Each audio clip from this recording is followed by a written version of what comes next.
ஒருத்தன் எப்படி நடந்துக்கிறாங்கிறத வச்சு தான் அந்த ஆள் எப்படிங்கிறத நாம் முடிவு பண்ணுறோம். ஆளுமைன்னு சொல்கிறோம்ல, அதுக்கு சூழ்நிலைகளை ஆளுகின்ற தன்மை அப்படின்னு விளக்கம் கொடுக்குறார் ஒரு உளவியல் நிபுணர். சரி, ஒரு மனிதனுடைய ஆளுமையை உருவாக்குகிற விஷயங்கள் என்னென்ன? பிறப்பு, வளர்க்கப்பட்ட விதம், படிப்பு, நண்பர்கள், சமுதாயம், இப்படி நிறைய உண்டு. ஆளுமையின் அடிப்படையில் சில மனநோய்கள் உண்டாகுது. அதெல்லாம் என்னென்னங்கிறத தெரிஞ்சு வச்சுக்கிட்டோம்னா நம்ம கூட இருக்கிறவங்கள அடையாளம் கண்டுபிடிக்கிறதுக்கு அது ரொம்ப உபயோகமாக இருக்கும். ஃப்ரெனாய்டு ஆளுமை அப்படின்னு ஒன்று. இந்த கோளாறு உள்ளவங்க எப்படி இருப்பாங்க தெரியுமா? அதிக உணர்ச்சி, சந்தேகம், பொறாமை இதெல்லாம் அதிகமாக இருக்கும். வளைஞ்சு கொடுக்க மாட்டாங்க. அடுத்தவங்களோட இணக்கமான உறவு இருக்காது. அவங்க செய்கிற தப்புக்கெல்லாம் அடுத்தவங்களை குறை சொல்லிகிட்டு இருப்பாங்க. இது ஒரு ரகம். அடுத்தது ஸ்கிசாய்டு ஆளுமை அப்படின்னு சொல்கிறாங்க. இந்த கோளாறு உள்ளவங்க அடுத்தவங்களோட பழக கூச்சப்படுவாங்க. சின்ன வயசுலேயே இது ஆரம்பமாயிடுது. பகல் கனவுலேயே சஞ்சரிப்பாங்க. அவங்களுடைய விரோதம், கோபம் இதை கூட வெளியில் காட்டிக்க முடியாமல் இருப்பாங்க. இவங்களுக்கு அகமுகம், பிரச்சனைகள்லேருந்து ஒதுங்கி எதுலேயும் ஈடுபாடு இல்லாதவங்களாக இருப்பாங்க. இப்படி ஒரு ரகம்.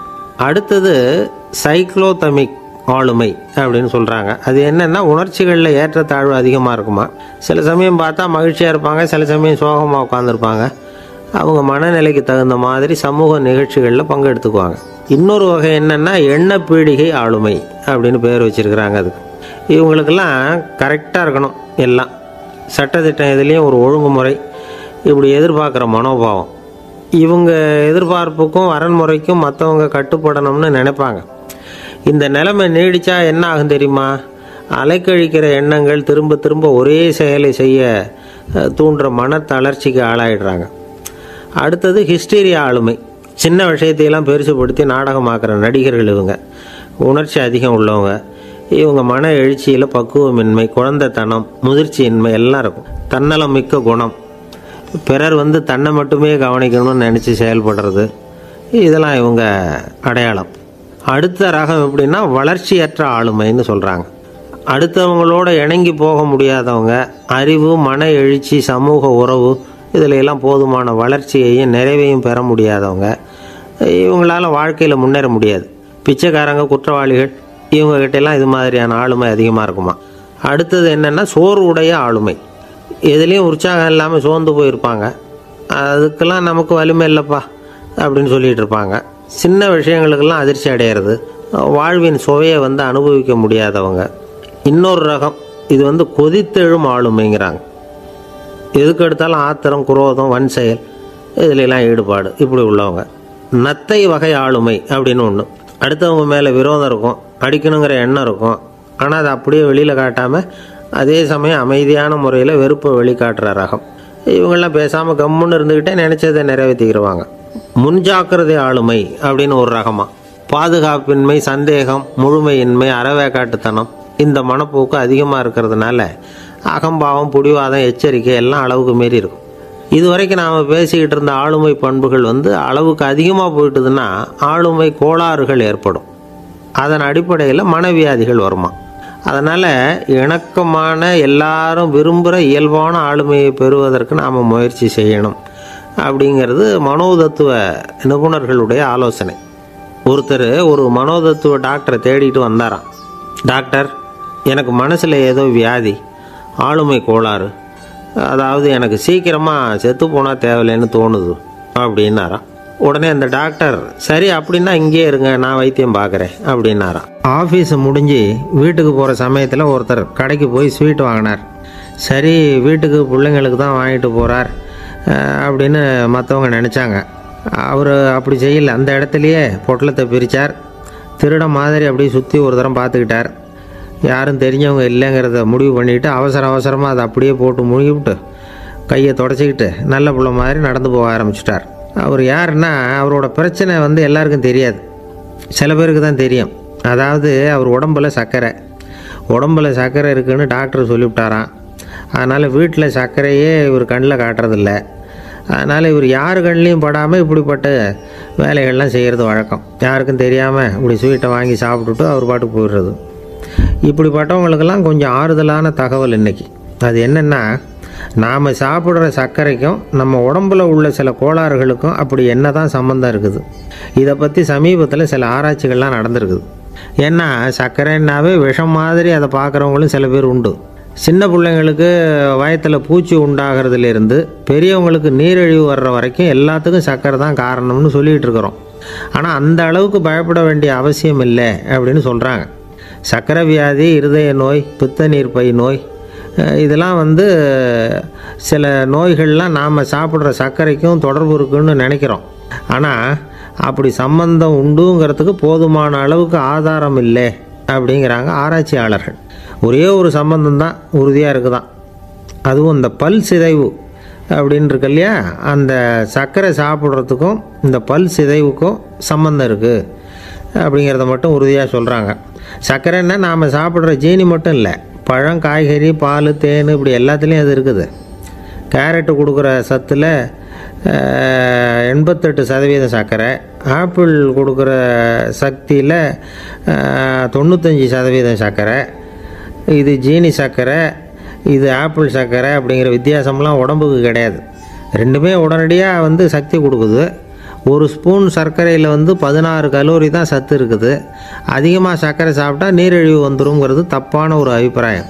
டயபெட்டிஸுங்கிறது ஒரு மெட்டபாலிக் டிசார்டர், அவ்வளவுதான். அதாவது நாம் சாப்பிட்ற சர்க்கரையை நம்ம உடம்பு திறமையாக உபயோகப்படுத்திக்க முடியல அப்படின்னு அர்த்தம். அதனால தான் அதிகமாக இனிப்பு வேணாம்னு சொல்கிறோம். ஏற்கனவே உடம்பால் முடியாத ஒன்றை மறுபடியும் அது தலையில் சுமத்தி அதிகமாக வேலை வாங்க வேணாமே அப்படிங்கிறதுக்காக தான். ஆகாரத்தில் அதிகமாக சர்க்கரை இருந்தால் அதனால் உடனே சர்க்கரை வியாதி வந்துடும்ங்கிறதுக்கு விஞ்ஞான ரீதியாக போதுமான ஆதாரம் இல்லை. அதனால் எப்போவாவது அதிகமாக ஸ்வீட்டு சாப்பிட்டுட்டா ஐயோ அதிகமாக சாப்பிட்டோமோ, என்ன பண்ண போகுது தெரியலையே அப்படின்னு நினச்சி மனசை போட்டு குழப்பிக்க வேண்டியதில்லை. பொதுவாக எதுவுமே அதிகமாக வேண்டாம், எல்லாம் சீராக இருந்தால் போதும். நீரிழிவுங்கிறது புதுசாக வந்துட்ட ஒரு நோய் இல்லை, ரொம்ப காலமாகவே இருக்கிற ஒன்று தான். நம்ம முன்னோர்கள் இதை மதுமேகம் அப்படின்னு சொல்லுவாங்க. அதை கட்டுப்படுத்துறதுக்கு அவங்களே சில வழிமுறையை சொல்லி வச்சுருக்கிறாங்க. அது என்னென்னா வேறு ஒன்றும் இல்லை, இந்த பாவக்காய், முள்ளங்கி, அருகம்புல், அவ்வளவுதான். வெள்ளை முள்ளங்கி இருக்குல்ல, அதை வாரத்துக்கு 3 நாள் சாப்பிட்டுக்கிட்டு வாங்க. நூலுக்கோல் ரொம்ப நல்லது. இல்லைன்னா முள்ளங்கி சாறு 1 ounce சாப்பிட்டுட்டு வரலாம். ரத்தத்தில் சேர்கிற சர்க்கரை அளவு இதெல்லாம் கட்டுப்படுத்துது. சிறுநீரில் காணப்படுகிற சர்க்கரை அளவையும் சமநிலைப்படுத்துது. தினமும் ஆகாரத்தில் கோதுமை, கேழ்வரகு, வெந்தயம், கருவேப்பிலை, சோயாபீன்ஸ் எது கிடைக்குதோ சேர்த்துக்கலாம். இப்படிலாம் செஞ்சுக்கிட்டு வந்தால் அப்புறம் வீட்டுக்கு தெரியாமல் கடையில் போய் நின்றுக்கிட்டு ஸ்வீட் வாங்கி திருட்டுத்தனமாக சாப்பிட வேண்டிய அவசியமே உங்களுக்கு வராது. 2 ஆசாமிகள் கடற்கரையில் உட்காந்து சாவகாசமாக பேசிக்கிட்டு இருந்தாங்களாம். ஒருத்தர் சொன்னார், இன்னொருத்தருக்கு தெரியாமல் ஸ்வீட்டு சாப்பிட்றதே எப்பவும் இடைஞ்சல் தான் சார். நேற்றுக்கு பாருங்கள், அப்படி தான் சாப்பிட்டுக்கிட்டு இருந்தேன், வீட்டுக்காரி கண்ணில் போட்டுவிட்டுது, அதுக்கப்புறம் ஒரே ரகலையாக போச்சு அப்படின்னாராம். எனக்கு கூட அப்படி தான் சார் ஆகிட்டுது, ஒரே ரகலை அப்படின்னாராம் இன்னொருத்தர். நீங்கள் சாப்பிட்டதும் உங்கள் வீட்டுக்காரங்க கண்ணில் போட்டுவிட்டுதா சார் அப்படின்னு கேட்டிருக்கார் இவர். அதுக்கு அவர் சொன்னாராம், அப்படி இல்லை சார், கடைக்காரர் கண்ணில் போட்டுவிட்டுதோ, நான் அவருக்கு தெரியாமல் அந்த ஸ்வீட்டை அவர் கடையிலேருந்து எடுத்திருந்தேன் அப்படின்னு விளக்கம் கொடுத்தாராம் இந்த ஆள். ஒருத்தர் முகத்தை தொங்க போட்டுக்கிட்டு ஒரு மாதிரியாக வந்தார். என்ன விஷயம்னு விசாரித்தேன். என்னுடைய நண்பன் ஒருத்தங்கிட்ட கருத்து வேறுபாடு, இனிமேல் நமக்குள்ளே எந்த சம்மந்தமும் வேணாம்னு நட்பை முறிச்சிட்டு வந்துட்டேன்னா. நண்பர்கள்னு இருந்தால் கருத்து வேறுபாடு வரத்தான் செய்யும்னு. கருத்து வேறுபாடு வராமல் இருக்கிறதுக்கு ஏதாவது வழி உண்டா அப்படின்னு கேட்டாங்க. அதை பற்றி நிபுணர்கள் சில யோசனைகளை சொல்லியிருக்கிறாங்கன்னு. முதல் விஷயம் என்னென்னா, உங்கள் நண்பனுக்கு ஒரு செய்தி சொல்லணும்னா அதை நீங்களே நேரடியாக சொல்லுங்கள், அல்லது உங்கள் கைப்பட கடிதம் எழுதுங்க. அதாவது நேரடி தொடர்பு முக்கியம். அதை விட்டுட்டு இன்னொருத்தர் மூலமாக நண்பர்களுக்கு செய்தி அனுப்புனா நீங்கள் சொல்கிற செய்தி அப்படியே போய் சேராது, அது சேதமாயிடும். கூட்டி குறைச்சி சொல்லிவிடுவாங்க, அது குழப்பத்தில் கொண்டாந்து விட்டுரும். இது ஒரு யோசனை. 2வது யோசனை என்னென்னா, நீங்கள் ஒரு நல்ல காரியத்தை செய்யும் பொழுது உங்கள் நண்பரையும் சேர்த்துக்குங்க, அவருக்கும் அதில் ஒரு ஈடுபாட்டை உருவாக்குங்க. 3வது யோசனை, நம்ம பக்கத்தில் இருக்கிற நண்பர் மகிழ்ச்சி அடைகிற மாதிரி ஏதாவது செய்யணும். சின்ன சின்ன செயல்களாக இருந்தாலும் பரவாயில்ல, அவர் நமக்கு எதுவும் செய்யலையே, நாம் எதுக்கு செய்யணும் அப்படின்னு நினச்சிக்கிட்டு இருக்கக்கூடாது. 4வது யோசனை என்னென்னா, உங்களுக்கு ஒரு பிரச்சனையா அல்லது உங்கள் நண்பருக்கு ஒரு பிரச்சனையா, எதுவாக இருந்தாலும் 2 பேரும் சேர்ந்து உட்காந்து ஆலோசனை பண்ணுங்கள். நம்ம யோசனையும் கேட்கப்படுதே அப்படிங்கிற நினைப்பே அவருக்கு ஒரு மன நிறைவை உண்டாக்குமா. 5வது யோசனை, உங்கள் நண்பர் ஏதோ ஒரு காரியத்தை செய்கிறார், நீங்கள் உடனே அவசரப்பட்டு நீ செய்கிறது தப்புன்னு தீர்ப்பு சொல்லக்கூடாது. அவர் அதை செய்யறதுக்கான நியாயங்கள் எவ்வளவோ இருக்கும், அதை புரிஞ்சுக்கிறதுக்கு முயற்சி பண்ணணும். 6வது யோசனை, உங்கள் நண்பர் என்ன சொன்னாலும் அதை பொறுமையாக கேளுங்க. அவர் சொல்கிறத புரிஞ்சுக்கணும், அவர் சொல்ல விரும்புகிறத புரிஞ்சுக்கணும், அவர் சொல்ல முடியாமல் தவிக்கிறதையும் புரிஞ்சுக்கணும். இப்படி 3 விதமாகவும் அவரை புரிஞ்சுக்கிட்டு அதுக்கு தகுந்த மாதிரி செயல்படணும். 7வது யோசனை என்னென்னா, உங்கள் நண்பர் உங்ககிட்ட வந்து ஏதோ ஒரு கருத்தை சொல்கிறார், அது உங்களுக்கு பிடிக்கல, அதுக்காக உடனே நீ சொல்கிறது சரியில்லை, நான் ஒத்துக்க மாட்டேன் அப்படின்லாம் மறுத்துக்கிட்டு இருக்கக்கூடாது. அவர் சொல்கிறத கேட்கணும், பொறுமையாக சிந்திக்கணும், அதுக்கப்புறம் பதில் சொல்லணும். இப்படிலாம் நடந்துக்கிட்டால் நண்பர்களுக்குள்ள கருத்து வேறுபாடு வர்றதுக்கு வாய்ப்பே இருக்காது அப்படின்னு வல்லுநர்கள் தொகுத்து சொல்லியிருக்கிறாங்க இந்த யோசனைகளை. எனக்கு தெரிஞ்ச சில நண்பர்கள் உண்டு, அவங்களுக்குள்ளேயும் கருத்து வேறுபாடுகள் வராமல் இருக்கிறதுக்கு சில நுட்பங்களை கையாளுறது உண்டு. ஒருத்தர் சொன்னார், அந்த டாக்டர் சின்ன வயசுலேருந்து என் கூட பழகினவர், நாங்கள் 2 பேரும் இணை பிரியாத நண்பர்கள். இருந்தாலும் எனக்கு உடம்பு சரியில்லைன்னா நான் அவர்கிட்ட வைத்தியம் பார்த்துக்க மாட்டேன் அப்படின்னார் ஒருத்தர். ஏன் அப்படின்னு கேட்டேன். எங்கள் நட்பு கெட்டுப்போடக்கூடாது இல்லையா, அதனால தான் அப்படின்னார் இவர். ஒரு மனுஷனுக்கு 3 விதத்தில் கர்வம் உண்டாகிறதுக்கு வாய்ப்பு உண்டு. பணம், பதவி, புகழ். பணம் அதிகமாக வந்தால் கர்வம் வரலாம், பதவி பெருசாக வந்துட்டுதுன்னா கர்வம் வரலாம், புகழ் அதிகமாக போனாலும் கர்வம் வரலாம். இந்த 3 வகையான கர்வத்துக்கும் இடம் கொடுக்காமல் இருக்கிறாங்க பாருங்கள், அவங்க தான் சிறந்த மனிதர்கள். ஒரு பெரிய பொறுப்பில் இருக்கிறவங்களுக்கு கர்வம் வந்துடக்கூடாது. அப்படி வந்துட்டுதுன்னா அது எல்லாருக்கும் இடைஞ்சல். ஒரு ராஜா இருந்தார். அவர் ஒரு நாள் தன்னுடைய தலைநகரத்தை சுற்றி வந்துக்கிட்டு இருந்தார். ஒரு இடத்துல ஒரு அழகான நிலத்தை பார்த்தார். ஆஹா, இந்த இடத்துல நமக்குன்னு ஒரு மாளிகையை கட்டினா எவ்வளோ நல்லாயிருக்கும் அப்படின்னு நினச்சார். ராஜா நினச்சா அது முடியாத காரியமா? சரி, இந்த நிலம் யாருக்கு சொந்தம்னு விசாரிங்க அப்படின்னார் பக்கத்தில் இருந்தவங்கக்கிட்ட. அவங்கெல்லாம் ஓடி போய் விசாரித்தாங்க. அந்த இடம் வந்து ஒரு வயசான கிழவிக்கு சொந்தம், வயசான அம்மாவுக்கு சொந்தமாக. அந்த அம்மா தான் அதில் ஒரு குடிசையை போட்டு குடியிருந்துகிட்டு இருக்கிறாங்க. சரி, அந்த நிலத்துக்கு வந்து ஒரு விலையை நிர்ணயம் பண்ணி அதை அந்த வயசான அம்மாக்கிட்ட கொடுத்துருங்கோ அப்படின்னு உத்தரவு போட்டார் ராஜா. ஆனால் அந்த அம்மா, இது எங்கள் பூர்வீக இடம், இதை விற்க மாட்டேன் அப்படின்னு சொல்லிவிட்டுது. சரி, 2 பங்கு விலை கொடுக்குறோம்னு சொல்லி பாருங்க அப்படின்னாங்க. அப்படியே சொன்னாங்க அரண்மனை ஆட்கள். அதுக்கும் சம்மதிக்கலை அந்த அம்மா. இதை கேள்விப்பட்டதும் ராஜாவுக்கு கோபம் வந்துட்டுது. தன்னுடைய ஆளுங்களை கூப்பிட்டார். போய் அந்த குடிசையை பிரித்து எறிங்க, காசெல்லாம் ஒன்றும் கொடுக்காதீங்க அப்படின்னு கத்தினார். அவ்வளோதான். அடுத்த நிமிஷம் அரண்மனை ஆசாமிகள் போனாங்க, குடிசையை பிரித்து எரிஞ்சாங்க. அந்த வயசான அம்மா இருக்கு, அதுவும் அந்த இடத்த விட்டு துரத்தி விட்டாங்க. அந்த இடத்துல ஒரு அரச மாளிகையை கட்டி முடிச்சிட்டாங்க. அந்த வயசான அம்மா பாவம், ராஜாவே இப்படி பண்ணால் யார்கிட்ட போய் முறையிட முடியும்? ஒரு ஞானி இருந்தார், அவர்கிட்ட போய் சொன்னாங்க. அவர் இவங்க சொன்னதை கேட்டு மனசில் வச்சுக்கிட்டார். ஒரு நாள் அந்த ராஜாவே இந்த ஞானியை கூப்பிட்டார். புதுசாக ஒரு மாளிகை கட்டியிருக்கிறேன், வந்து பாருங்கன்னு. சரின்னு சொல்லி இந்த பெரியவர் ஒரு நாள் இந்த மாளிகைக்கு போனார். சும்மா போகல, ஒரு கழுதையையும் ஓட்டிகிட்டு போனார். கொஞ்சம் சாக்குகள், வெத்து சாக்கு, அதையும் எடுத்து கழுதை முதுகில் போட்டு கழுதையை ஓட்டிகிட்டு போகிறார். ராஜா பார்த்தார். அவருக்கு இது ஆச்சரியமாக இருந்தது. என்ன இது, மாளிகைக்கு வந்துட்டு போங்கன்னு கூப்பிட்டா கழுதை சாக்கு இதெல்லாம் கூப்பிட்டு வராரு, ஒன்றும் புரியலையேன்னு நினச்சார். எதுக்காக இதெல்லாம்னு கேட்டார். அரசருடைய தோட்டத்திலேருந்து கொஞ்சம் மண் எடுத்துகிட்டு போகிறதுக்கு ஆசைப்படுறேன், அதுக்கு நீங்கள் அனுமதி கொடுக்கணும் அப்படின்னார் இவர். இது என்ன வேடிக்கையான கோரிக்கையாக இருக்குது அப்படின்னு நினச்சார் ராஜா. இருந்தாலும் மண்ணு தானே கேட்குறாரு, எடுத்துகிட்டு போகட்டுமே அப்படின்னு நினச்சார். சரி, நான் அனுமதி கொடுத்தார். அந்த பெரியவர் தோட்டத்துக்கு போனார், மண்ணை வெட்டினார், சாக்கில் போட்டு நிரப்புனார். ராஜாவை கொஞ்சம் கிட்ட வாங்கன்னு கூப்பிட்டார். இந்த மண் மூட்டையை தூக்கி கழுதையோட முதுகில் வைக்கணும், கொஞ்சம் உதவி பண்ணுங்கன்னார். ஓ, பண்ணுறேனே அப்படின்னு சொல்லி ராஜா கிட்ட போனார். மூட்டையை தூக்கி பார்க்குறாரு, முடியல, திணறி போயிட்டார். இப்போ அந்த ஞானி பேசினாராம்.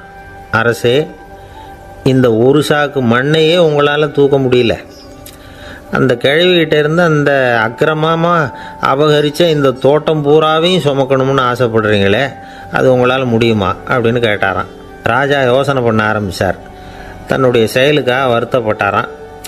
அந்த வயசான அம்மாவை உடனடியாக வரவழைச்சார். தாயே, தப்பு பண்ணிட்டேன், என்னை மன்னிச்சுக்குங்க, இன்னையிலேருந்து இந்த மாளிகையும் தோட்டமும் உங்களுக்கு தான் சொந்தம் அப்படின்னு சொல்லிவிட்டாராம். போகிறப்ப இந்த உலகத்திலேருந்து எண்ணத்தை எடுத்துகிட்டு போக போகிறோம், அதனால் ரொம்பவும் அலட்டிக்க வேண்டியதில்லை, கர்வப்பட வேண்டியதில்லை, அப்படிங்கிறது ஒரு பெரிய உபதேசம்.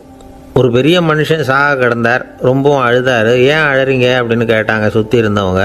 நான் சாகிறதுக்காக கவலைப்படலை, நான் நம்ம ஜனங்களுக்காக எவ்வளவோ காரியம்லாம் செஞ்சுக்கிட்டு வந்தேன். நான் செஞ்சுக்கிட்டு வந்த சேவையை இனிமேல் யார் செய்ய போகிறாங்க, அது யாரால் முடியும், அதை நினச்சி தான் அழறேன் அப்படின்னாராம். ஒருத்தர் முன்னாடி வந்தார். அதுக்காக நீங்கள் கவலைப்படாதீங்க, உங்கள் சேவையை தொடர்ந்து செய்கிறதுக்கு என்ன மாதிரி இளைஞர் பட்டாலும் தயாராக இருக்குது, இருந்தாலும் எங்கள் கவலை என்னென்னா அப்படின்னு இழுத்தார். என்ன சொல்லுங்கன்னு கேட்டார் அவர். நீங்கள் இது வரைக்கும் என்ன சேவை செஞ்சுக்கிட்டு வந்தீங்க, அதுதான் எங்களுக்கு இன்னமும் புரியாத புதிராக இருக்குது அப்படின்னாராம் அவர்.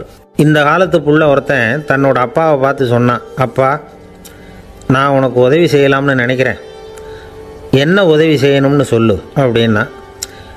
நீ சும்மா இருந்தால் அதுவே எனக்கு செய்கிற பெரிய உதவிடா அப்படின்னார் அப்பா. சும்மா இருக்கிறதும் ஒரு உதவி தான், அது மாதிரி மௌனமும் ஒரு சமூக சேவை தான் அப்படிங்கிறார் காஞ்சி பெரியவர். நமக்கு 5 புலன்கள் இருக்குது, மெய் வாய் கண் மூக்கு செவி. இந்த 5லேயும் அதிகப்படியான வேலை எதுக்குன்னு நினைக்கிறீங்க? வாய்க்கு தான். ஏன்னா அதுக்கு 2 வேலை. இப்போ கண்ணுக்கு பார்க்குறது மட்டும்தான் வேலை, காதுக்கு கேட்குறது மட்டும்தான் வேலை, மூக்குக்கு வாசனை அறியறது தான் வேலை, உடம்புக்கு உணர்றது மட்டும்தான் வேலை. ஆனால் வாய் அப்படி இல்லை, அதுக்கு 2 வேலை. சாப்பிட்றதும் அதுதான், பேசுகிறதும் அதுதான். அதாவது வாய் ஒன்று தான் கர்மேந்திரியமாகவும் இருக்குது, ஞானேந்திரியமாகவும் இருக்குது அப்படின்னு சொல்லுவாங்க. சாப்பாட்டில் உட்காந்தா எந்தெந்த ஆகாரம் என்னென்ன ருசின்னு அறிவிக்கிற வேலையும் செய்யுது. சபையில் உட்காந்தா பாடுறது, பேசுறது, சிரிக்கிறது, இது மாதிரியான வேலையும் செய்யுது. இன்னொரு வித்தியாசம், கண்ணு காது மூக்கெல்லாம் ஸ்ட்ரெயின் பண்ணிக்கிட்டு வேலை செய்கிறதில்ல. ஒரு ரோஜா பூ பார்த்தா உடனே மூக்கு அப்படியும் இப்படியும் அசைய ஆரம்பிக்கிறதில்ல. ஒரு சங்கீதத்தை கேட்ட உடனே காது ஆட ஆரம்பிக்காது. ஆனால் வாய் அப்படி இல்லை, அது பேசினாலும் சரி சாப்பிட்டாலும் சரி அசைஞ்சு தான் ஆகணும். ஆக மற்றதை விட வாய்க்கு வேலை ஜாஸ்தின்னு தெரியுது. சாப்பிட்றது பேசுறது அப்படின்னு 2 காரியம் அதுக்கு. இப்படி 2 காரியம் இருக்கிறதுனால அது 2ஐயும் பாதியாக குறைச்சிக்கணுங்கிறது கடவுள் அபிப்பிராயமாக இருக்கணும் அப்படிங்கிறார் காஞ்சி பெரியவர். ஆனால் இப்போ நாம் அப்படியே நடந்துக்கிறோம், அதுக்கு நேர்மாறாக நடந்துக்கிறோம். நாம் சாப்பிட்றதும் அதிகம், பேசுகிறதும் அதிகம், 2 வேலையையும் தேவைக்கு அதிகமாகவே செய்கிறோம். வாய் தான் ரொம்ப ஓவர் ஒர்க்குடு. அதுக்கு ஓய்வு கொடுத்தா உடம்பும் நல்லாயிருக்கும், உலகமும் நல்லாயிருக்கும். மௌன விரதம் இருக்கிறதெல்லாம் எதுக்காக நினைக்கிறீங்க? இதுக்காக தான். இந்த காலத்தில் மௌனமாக இருக்கிறவங்கெல்லாம் மகத்தான தொண்டு செய்கிறாங்க அப்படின்னு தான் சொல்லணும். சத்தம் அதிகமாக போய் தான் சவுண்டு பொல்யூஷன் வருது. அது மட்டும் இல்லை, மௌனமாக இருந்தால் சண்டை சச்சரவே வராது. மௌனம் கலக நாஸ்தி. ஆக இதுவும் ஒரு சமூக சேவை தான். நமக்கு தான் வாய் இருக்குதேங்கிறதுக்காக வசமாக சாப்பிட்றதும் தப்பு, வளவளன்னு பேசுகிறதும் தப்பு. ஒரு கருத்தை சொல்கிறதுக்கு ஒரே ஒரு சொல்லு போதும் அப்படின்னு இருக்கும்பொழுது 2 சொற்களை செலவு பண்ணாதே. எவ்வளவு சொன்னாலும் அதனால் ஒரு பயனும் விளையாது அப்படின்னு தெரிய வருமேயானால் அந்த ஒரு சொல்லையும் விரயம் பண்ணாதே அப்படிங்கிறார் ஒரு அறிஞர். எல்லா குணங்கள்லேயும் மௌனம்தான் சிறந்தது அப்படிங்கிறார் ஒருத்தர். மௌனமாக இருக்கிறது மூலமாக மற்றவர்கள் குறைகளை நம்மளால் தெரிஞ்சிக்க முடியும். அதே சமயத்தில் நம்மக்கிட்ட இருக்கிற குறைகளை மற்றவங்களுக்கு தெரியாமல் மறைச்சிக்கவும் முடியுங்கிறார் அவர். உண்மைதானே? ஒரு பெரிய மேடை பேச்சாளர், பொது வாழ்க்கையில் 25 வருஷ காலமாக ஈடுபட்டிருக்கிறவர். அவர் மனைவி ஒரு நாள் சொன்னாங்க, எங்கள் வீட்டுக்காரர் 25 வருஷ காலமாக பொது வாழ்வில் ஈடுபட்டிருந்தா கூட இந்த மாதம் 10ஆம் தேதியிலேருந்து தான் மக்களுக்கு சேவை செய்ய ஆரம்பிச்சிருக்கார் அப்படின்னு நாங்கள் ரொம்ப பெருமையாக. 10ஆம் தேதிக்கு அப்படி என்ன விசேஷம் அப்படின்னு கேட்டோம். அன்னையிலேருந்து தான் அவர் மேடையில் பேசுகிறத நிறுத்தினார் அப்படின்னாங்க அந்த அம்மா. ஒரு நண்பர் அவசரமாக என்கிட்ட ஓடி வந்தார். அப்புறம் சொன்னார், என்னால் நம்பவே முடியல சார், என் பையனை அப்படி அப்படின்னு சொல்லி ஆச்சரியப்பட்டார். உங்கள் பையன் அப்படி என்ன தான் செஞ்சுட்டான் அப்படின்னு கேட்டேன். என்னால் முடியாத ஒரு காரியத்தை அவன் செஞ்சுட்டான் சார் அப்படின்னார். அது என்னன்னு தான் சொல்லுங்களேன். என்ன 5ஆவது வகுப்பில் அவன் ஒரே தடவையில் தேறிட்டான் சார், அதாவது ஒரே அட்டம்ப்டில் பாஸ் ஆகிருக்கான் அப்படின்னார் மூச்சு வாங்க. கஷ்டப்பட்டு பரீட்சை எழுதுனது அவன், இவருக்கு ஏன் மூச்சு வாங்குது? நம்மால் செய்ய முடியாத ஒரு காரியத்தை இன்னொருத்தர் செய்யும் பொழுது அது நமக்கு ஆச்சரியமாக இருக்குது. சர்க்கஸ் பார்க்குறோம், ஒருத்தர் அந்த இடத்துல தொங்குறார், அது நமக்கு ஆச்சரியம். ஏன்னா அது நம்மால் முடியாத காரியம். நம்மால் முடியாத ஒன்றை அடுத்தவர் எளிதாக செய்யும் பொழுது நாம் மருள்வது இயற்கை. இதை தான் தொல்காப்பியம் மருட்கை அப்படின்னு சொல்லுது. இந்த வியப்பு இருக்குதே, இது 4 வகையில் ஏற்படுறதாக தொல்காப்பியம் சொல்லுது. அது என்ன 4 வகை? முதல் வகை எப்படின்னா புதுமையான அரிய செயல்களை செய்கிறது. ரெண்டாவது வகை என்னென்னா பெரும் செயல்களை செய்கிறது. மூணாவது வகை என்னென்னா மிக நுட்பமான செயல்களை செய்கிறது. நாலாவது வகை என்னென்னா ஆக்கம் தரும் செயல்களை செய்கிறது. புதுமை, பெருமை, சிறுமை, ஆக்கமோடு மதினம் சாலா மருட்கை நான்கே அப்படிங்கிறது தொல்காப்பியம். இன்றைக்கி விஞ்ஞானம் புதுசு புதுசாக எதையோ கண்டுபிடிக்குது. ஆரம்பத்தில் அது ஆச்சரியமாக இருக்குது, அப்புறம் அது நமக்கு பழகி போடுது. வானொலி பெட்டி புதுசாக வந்தப்போ ஒரு பெட்டி பேசுதுங்கிறது எவ்வளோ பெரிய ஆச்சரியம். இப்போ யாரும் அதை ஆச்சரியமாக பார்க்குறதில்ல. மதினம் சாலா மருட்கை அப்படின்னு ஒரு சொற்றொடர் வருது பாருங்கள், அதில் கருத்தாழம் உண்டு. எதை பற்றியும் போதுமான அளவு புரிந்து கொள்ளாத போது ஒருத்தர் ஆச்சரியப்படுறார். புரிந்து கொண்ட பிறகு ஆச்சரியம் மறைஞ்சு போடுது. மிக நுட்பமான செயல்களும் நம்ம ஆச்சரியப்பட வைக்கும். ஒரு அரிசியில் ஒரு திருக்குறள் எழுதி காட்டுறாங்க, ஒரு முட்டை ஓட்டுக்குள்ளே ஓவியம் தீட்டி காட்டுறாங்க. கருங்கல் சிற்பங்களில் எவ்வளவு நுட்பமான வேலைப்பாடுகளை எல்லாம் பார்த்து ஆச்சரியப்படுறோம். இது மாதிரி ஆக்கப்பூர்வமான அரிய செயல்களை செய்கிறது கூட வியப்பை உண்டு பண்ணும். குப்பை கூலங்களை கூட வாழ்க்கைக்கு பயன்படுகிற பொருளாக மாற்றுகிறவர்கள் இருக்காங்க. அவர்களுடைய செயல் வியப்பு அளிக்குது. இடைக்காட்டு சித்தர் பாடின மூவடி 30ங்கிற நூலில் வர்ற ஒரு பாடல், ஆற்றல் பிறர் அறிதலின் அகம் கிளர்வு உறுதலின் கற்று அறி பாணர் கழுமிய கோடலின் தோற்றம் உருகவே போற்றல் சால் வியப்பே. ஒருத்தருடைய ஆற்றல் தெரியாமல் இருந்தது, அவருடைய அரிய செயலை பார்க்கும் பொழுது வியப்பாக இருந்தது, மனசுக்குள்ள கிளர்ச்சி. பாவலர்கள் இவர்களுடைய புகழை பாடி மற்றவர்களும் தெரிந்து கொள்ளுமாறு செய்கிறார்கள் அப்படிங்கிறது தான் ஒரு யதார்த்தமான உண்மை. ஆக எல்லா வகையிலும் மக்கள் தங்களுடைய வாழ்க்கையில் முன்னேறுவதற்கான வழிகாட்டுகிற ஒரு மெய்ப்பாடு தான் வியப்புங்கிறது. இந்த காலத்தில் நம்ம எப்படியெல்லாம் ஆச்சரியப்பட வைக்கிறாங்க. ஒரு ஆளை பிடிச்சி ஜெயிலில் கொண்டு வந்தாங்க. ஜெயில் அதிகாரி அவனை ரொம்ப ஆச்சரியமாக பார்த்தாரான். இவன் கேட்டான், ஏன் சார் அப்படி பார்க்குறீங்க, நான் இப்போ இங்கே வர்றது உங்களுக்கு ஆச்சரியமாக இருக்குதா அப்படின்னு கேட்டிருக்கான். இதுக்கு ஜெயில் அதிகாரி சொல்லியிருக்கார், நீ இப்போ இங்கே வந்ததில் எனக்கு ஒன்றும் ஆச்சரியம் இல்லைப்பா, ஏற்கனவே நீ இங்கேருந்து விடுதலையாகி போய் 6 மாதம் ஆச்சு, இவ்வளவு லேட்டாக வர்றியே அதுதான் எனக்கு ஆச்சரியமாக இருக்குது அப்படின்னாராம். ஒருத்தர் ஒரு தவறு செஞ்சு விடுறாருன்னு வச்சுக்கோங்க, உடனே நீ செஞ்சது தவறு அப்படின்னு சொல்கிறது ஒரு வகை. அதுக்கு பதிலாக எது சரின்னு அவர் புரிந்து கொள்ள உதவி செய்கிறது இன்னொரு வகை. இந்த ரெண்டாவது வகை இருக்குது பாருங்கள், நிர்வாக இயலில் இது ரொம்ப முக்கியம். அலுவலகத்தில் வேலை பார்க்குற ஒருத்தர் முக்கியமாக தெரிஞ்சுக்க வேண்டியது என்ன தெரியுமா? சக ஊழியர்கள்கிட்ட எப்படி பழகணும், மேலதிகாரிகள்கிட்ட எப்படி பழகணும், தனக்கு கீழே வேலை செய்கிறவங்கக்கிட்ட எப்படி பழகணும், வாடிக்கையாளர்கள்கிட்ட எப்படி பழகணும், இவங்க எல்லார்கிட்டையும் செம்மையான உறவை ஏற்படுத்திக்கிறது எப்படி, இதையெல்லாம் சொல்லிக் கொடுக்குற பாடம் தான் இன்டர் பர்சனல் ஸ்கில், திறமையான உறவு அப்படிங்கிறது. எந்த வேலையில் இருந்தாலும் சரி, இந்த உறவுகளை வளர்க்கும் திறன் உள்ளவங்க சீக்கிரம் முன்னுக்கு வந்துடுறாங்க. மற்றவங்க கிட்ட உறவை பலப்படுத்திக்கிறது எப்படி அப்படின்னு தெரிஞ்சுக்கிட்டோம்னா எந்த ஒரு தடையையும் சுலபமாக தாண்டி செய்கிற தொழிலில் முன்னுக்கு வந்துடலாம். ஹார்வர்டு பல்கலைக்கழகத்தில் ஒரு கணக்கெடுப்பு பண்ணி பார்த்தாங்களாம். பார்க்குற வேலையில் எது மாதிரி குணாதிசயம் உள்ளவங்க வேகமாக முன்னுக்கு வர்றாங்க அப்படின்னு தெரிஞ்சுக்கிறதுக்காக இந்த கணக்கெடுப்பு. வெவ்வேறு துறையில் வேகமாக முன்னுக்கு வந்திருக்கிற பல பேரை சந்தித்து இந்த சர்வேயை நடத்தியிருக்கிறாங்க. அவங்க கண்டுபிடிச்சி சொல்லியிருக்கிற உண்மை என்ன தெரியுமா? ஒருத்தர் ஒரு வேலையில் இருந்தால் அது சம்பந்தப்பட்ட சப்ஜெக்ட் பற்றிய அறிவு 35% இருந்தால் போதுமா. ஆனால் உறவுகளை வளர்க்கக்கூடிய திறன், இன்டர் பர்சனல் ஸ்கில்லு 65% வேணும். இப்படி உள்ளவங்க சீக்கிரம் முன்னுக்கு வந்துடுறாங்களாம். அதனால் ஒருத்தருக்கு வேலை சரியாக புரியலைன்னா கூட விவரமாக மற்றவங்கக்கிட்ட பழகிறது எப்படின்னு புரிஞ்சால் போதும், அவர் முன்னுக்கு வந்துடலாம். அலுவலகங்களில் மட்டும் இல்லை, எல்லா இடங்கள்லேயும் இது ரொம்ப முக்கியம். வீட்டுக்குள்ளேயும் இது ரொம்ப முக்கியம், வீட்டுக்கு வெளியேயும் இது முக்கியம். அடுத்தவங்கக்கிட்ட பழகிறது எப்படிங்கிறத தெரிஞ்சிக்காதவன் வாழ்க்கையில் முன்னேற முடியாது. இன்றைக்கி ஆயுதங்களால் காயப்படுத்தி கொள்ளுகிறவர்களை விட வார்த்தைகளால் காயப்படுத்தி கொள்ளுகிறவர்கள் தான் அதிகம். பெரியவங்க என்ன சொல்கிறாங்க தெரியுமா? நீங்கள் இந்த பூமியில் பிறந்ததன் அர்த்தம் பூர்த்தி ஆகணும்னா அடுத்தவங்களுக்கு உதவி பண்ணுங்க. அடுத்தவங்களுக்கு உதவி செய்ய முடியாவிட்டால் கூட பரவாயில்லை, ஆனால் யாரையும் புண்படுத்தி விடாதீங்க அப்படின்னு சொல்கிறாங்க. எனக்கு தெரிஞ்ச ஒருத்தர் ஒரு அலுவலகத்தில் வேலை பார்க்குறார். அவர் சொல்லுவார், எனக்கு இந்த இன்டர்பர்சனல் ஸ்கில் ரொம்ப அதிகம் சார். சக ஊழியர்கள்கிட்ட ரொம்ப சுமூகமாக நடந்துக்குவேன். என் கூட வேலை பார்க்குற ஒருத்தருக்கு ஏதாவது ஒரு கஷ்டம்னா அந்த சமயத்தில் அவர் செய்ய வேண்டிய வேலையை நான் செஞ்சுருவேன் சார் அப்படிம்பார். நான் அவர்கிட்ட சமீபத்தில் அப்படி ஏதாவது செஞ்சுருக்கீங்களா அப்படின்னு கேட்டேன். செஞ்சுருக்கேன் சார். போன வாரம் புதன்கிழமை ஆஃபீஸில் என் பக்கத்து சீட்டுக்காரருக்கு வயிற்று வலி. உடனே நான் மெடிக்கல் லீவ் போட்டுவிட்டு எங்கள் வீட்டுக்கு போயிட்டேன் சார் அப்படின்னார். ஒரு அம்மா தெருவில் உட்காந்து என்னத்தையோ தேடிட்டு இருக்கிறாங்க. அந்த அம்மா ஒரு சுஃபி ஞானி. அவங்க பேர் என்னென்னா ரபியா அல் அடாவியா. அந்த அம்மாவுக்கு கண் கூட தெளிவாக தெரியாது. அந்த பக்கமாக வந்த சில பேர் இவங்களுக்கு உதவி செய்கிறதுக்காக வந்தாங்க.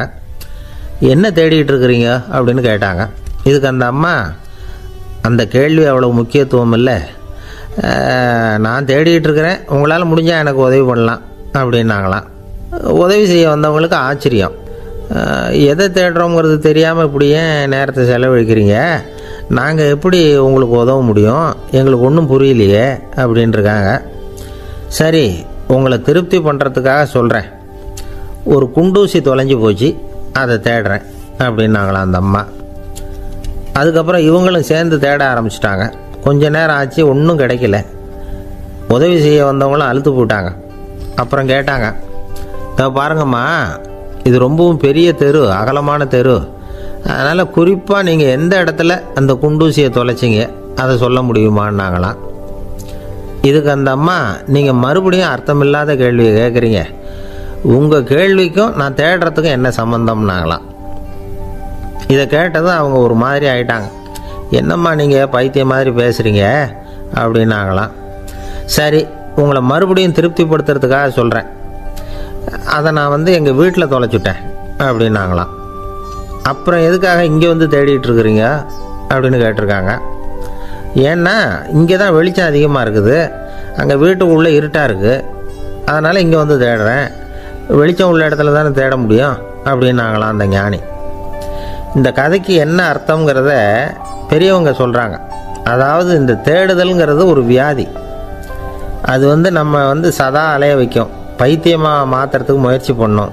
ஒரு காலம் அது நிறைவு அடையவே அடையாது. வாழ்வுங்கிறது ஒரு புரிந்து கொள்ள முடியாத, சதா ஏங்கி கொண்டிருக்கிற ஒரு செயல். அதுக்கு ஆரம்பமும் இல்லை, முடிவும் கிடையாது. எதையோ தேடணும் அப்படிங்கிற உந்துதல் நமக்குள்ளே இருக்கும், ஆனால் குறிப்பாக எதை தேடிட்டு இருக்கிறோம் அப்படிங்கிறது புரியாது. அப்படி ஏதாவது ஒன்றை தேடி அடைஞ்சிடுறோம்னு வச்சுக்கோங்க, உடனே ஒரு அதிருப்தி வந்துடும். அதனால் வாழ்க்கைங்கிறது சலிப்பு நிறைந்தது அப்படிங்கிற எண்ணத்தை உண்டாக்கிக்கிறோம். ஒன்று அடைஞ்சதுக்கு அப்புறம் இன்னொன்று தேட ஆரம்பிச்சிருவோம்.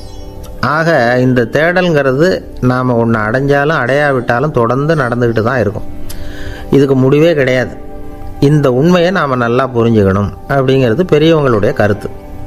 ஏழையும் தேடுறான், பணக்காரனும் தேடுறான், நோயாளியும் தேடுறான், நோய் இல்லாதவனும் தேடுறான், அதிகாரம் உள்ளவனும் தேடுறான், அதிகாரம் இல்லாதவனும் தேடுறான், முட்டாளும் தேடுறான், அறிவாளியும் தேடுறான். ஆனால் யாரும் இதை தான் தேடி சாதிக்க போகிறோம், இதுதான் முடிவு அப்படின்னு திட்டவட்டமாக சொன்னதில்லை. ஒன்று அடைஞ்சதும் இன்னொன்று தேட ஆரம்பிச்சிடுறாங்க, அவ்வளோதான். அதாவது உங்களின் தேடுபவர் உங்கள் உள்ளே தான் இருக்கிறார், அவரை தேடி கண்டுபிடியுங்கள். இதுதான் ஞானிகள் நமக்கு சொல்லுகிற ஒரு ஆலோசனை. நம்மால் ஒருத்தன் ஜெயிலில் இருந்தான். இன்னொரு கைதி அவனை பார்த்து கேட்டான், ஏன்பா உன்னை பார்க்குறதுக்கு வெளியிலேருந்து யாருமே இங்கே வர்றது இல்லையே, உனக்கு சொந்தக்காரங்களே கிடையாதா அப்படின்னு கேட்டானா. ஏன் இல்லை, எனக்கு சொந்தக்காரங்க நிறைய பேர் உண்டு, அவங்க என்னை பார்க்க வராததுக்கு காரணம் வேற அப்படின்ட்டுருக்கான் இவன். என்ன காரணம்னு கேட்டான் அவன். அதுக்கு இவன் சொன்னானா, அதுக்கு என்ன காரணம்னா அவங்க எல்லாரும் இங்கே உள்ளேயே இருக்கிறாங்க அப்படின்னானா. ஒரு சீன தேசத்து அரசர் இருந்தார். அவருக்கு வயசாயிட்டுது. அவருக்கு அடுத்தபடியாக அவருடைய புள்ள பட்டத்துக்கு வரணும், ஆட்சி பொறுப்பை ஏற்றுக்கணும். ஒரு நல்ல தலைவனுக்கு இருக்க வேண்டிய பண்புகள்லாம் தன்னுடைய மகனுக்கு இருக்கணும்னு விரும்பினார் அந்த அரசர். அதனால் இளவரசனை பக்கத்தில் இருந்த ஒரு குரு கிட்ட அனுப்புனார். இளவரசன் அவர்கிட்ட போய் சேர்ந்தான். அந்த குரு என்ன பண்ணார் தெரியுமா, இவனை பார்த்து சொன்னார், இதை பாருப்பா, நீ என்ன பண்ணுற, இப்போவே பக்கத்தில் இருக்கிற காட்டுக்கு போ, நடு காட்டில் போய் ஒரு இடத்துல உட்காந்துக்கோ, அங்கே என்னென்ன சத்தம்லாம் உன் காதில் விழுதுன்னு கவனித்து கேளு, உன் காதில் விழுந்த ஓசைகள் என்னென்னங்கிறத என்கிட்ட சொல்லு, அதுதான் எனக்கு தெரியணும், உனக்கு வேலையும் அதுதான் அப்படின்னு சொல்லி அனுப்பி வச்சுட்டார். இளவரசன் காட்டுக்கு போனான். குரு சொன்னபடியே ஒரு இடத்துல உட்காந்து கவனித்து கேட்டான். அதுக்கப்புறம் குருக்கிட்ட திரும்பி வந்தான். என்னென்ன சத்தம்லாம் கேட்ட அப்படின்னு கேட்டார் குரு. குருவே, காட்டில் நான் பறவைகள் சத்தம்லாம் கேட்டேன், மிருகங்களின் ஓசையையும் கேட்டேன், இதை தவிர இடி மின்னல் மழை இதுகளோட சத்தத்தையும் கேட்டேன் அப்படின்னா. குரு யோசனை பண்ணார், நீ இன்னமும் சரியாக கேட்கல, அதனால் மறுபடியும் காட்டுக்கு போ, கொஞ்ச நாள் தங்கியிருந்து கேட்டுட்டு வா அப்படின்னார். இளவரசனுக்கு ஒன்றும் புரியல. இருந்தாலும் குருவின் கட்டளையாச்சே, மறுக்க முடியுமா? உடனே அவன் மறுபடியும் காட்டுக்கு போனான். ஒரு இடத்துல உட்காந்தான். கொஞ்ச நேரம் உன்னிப்பாக கவனித்து கேட்டான். சில நாள் கழித்து குருக்கிட்ட திரும்பி வந்தான். குருவே, இந்த தடவை சில துல்லியமான சத்தங்களை எல்லாம் கேட்டான்.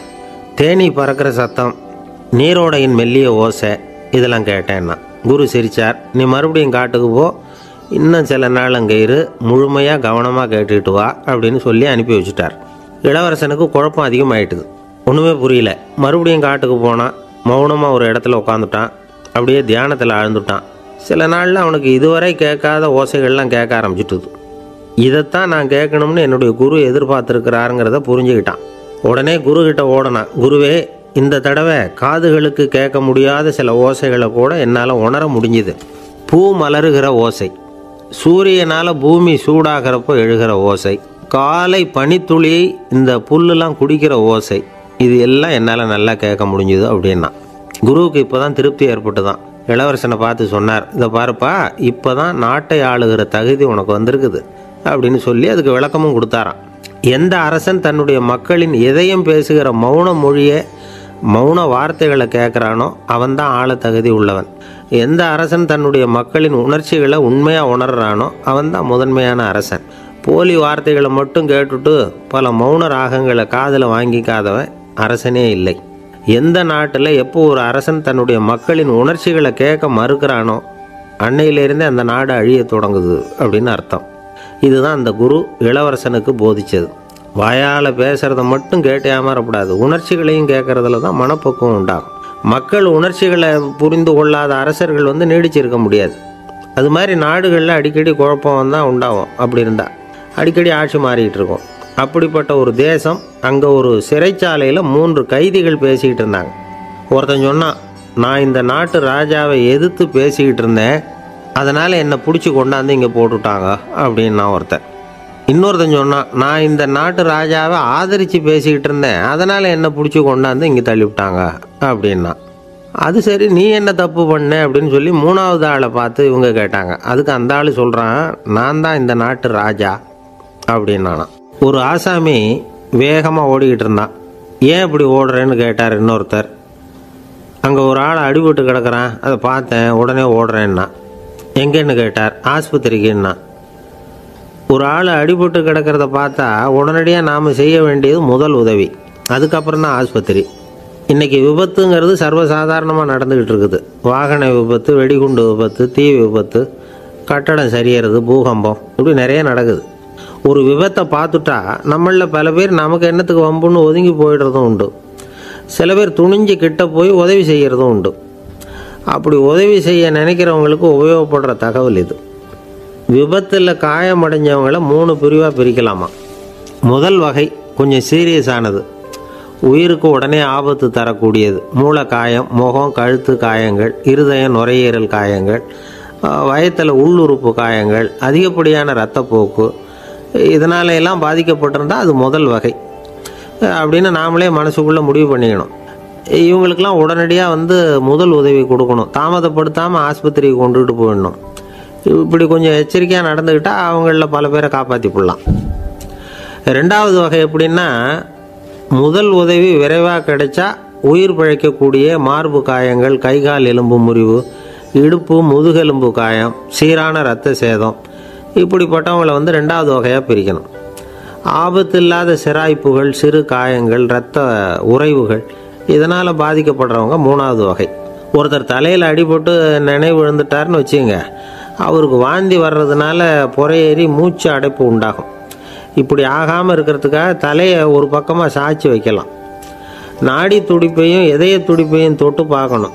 அது குறைஞ்சிருந்தாலும் சரி, நின்று இருந்தாலும் சரி, அவர் மார்பை வந்து நிமிஷத்துக்கு 80 தடவை உள்ளங்கையால் அழுத்தி இதய துடிப்பை வந்து மீட்கிறதுக்கு உதவி பண்ணணும். கழுத்தில் காயம்பட்டாலும் ஆபத்து அதிகம்.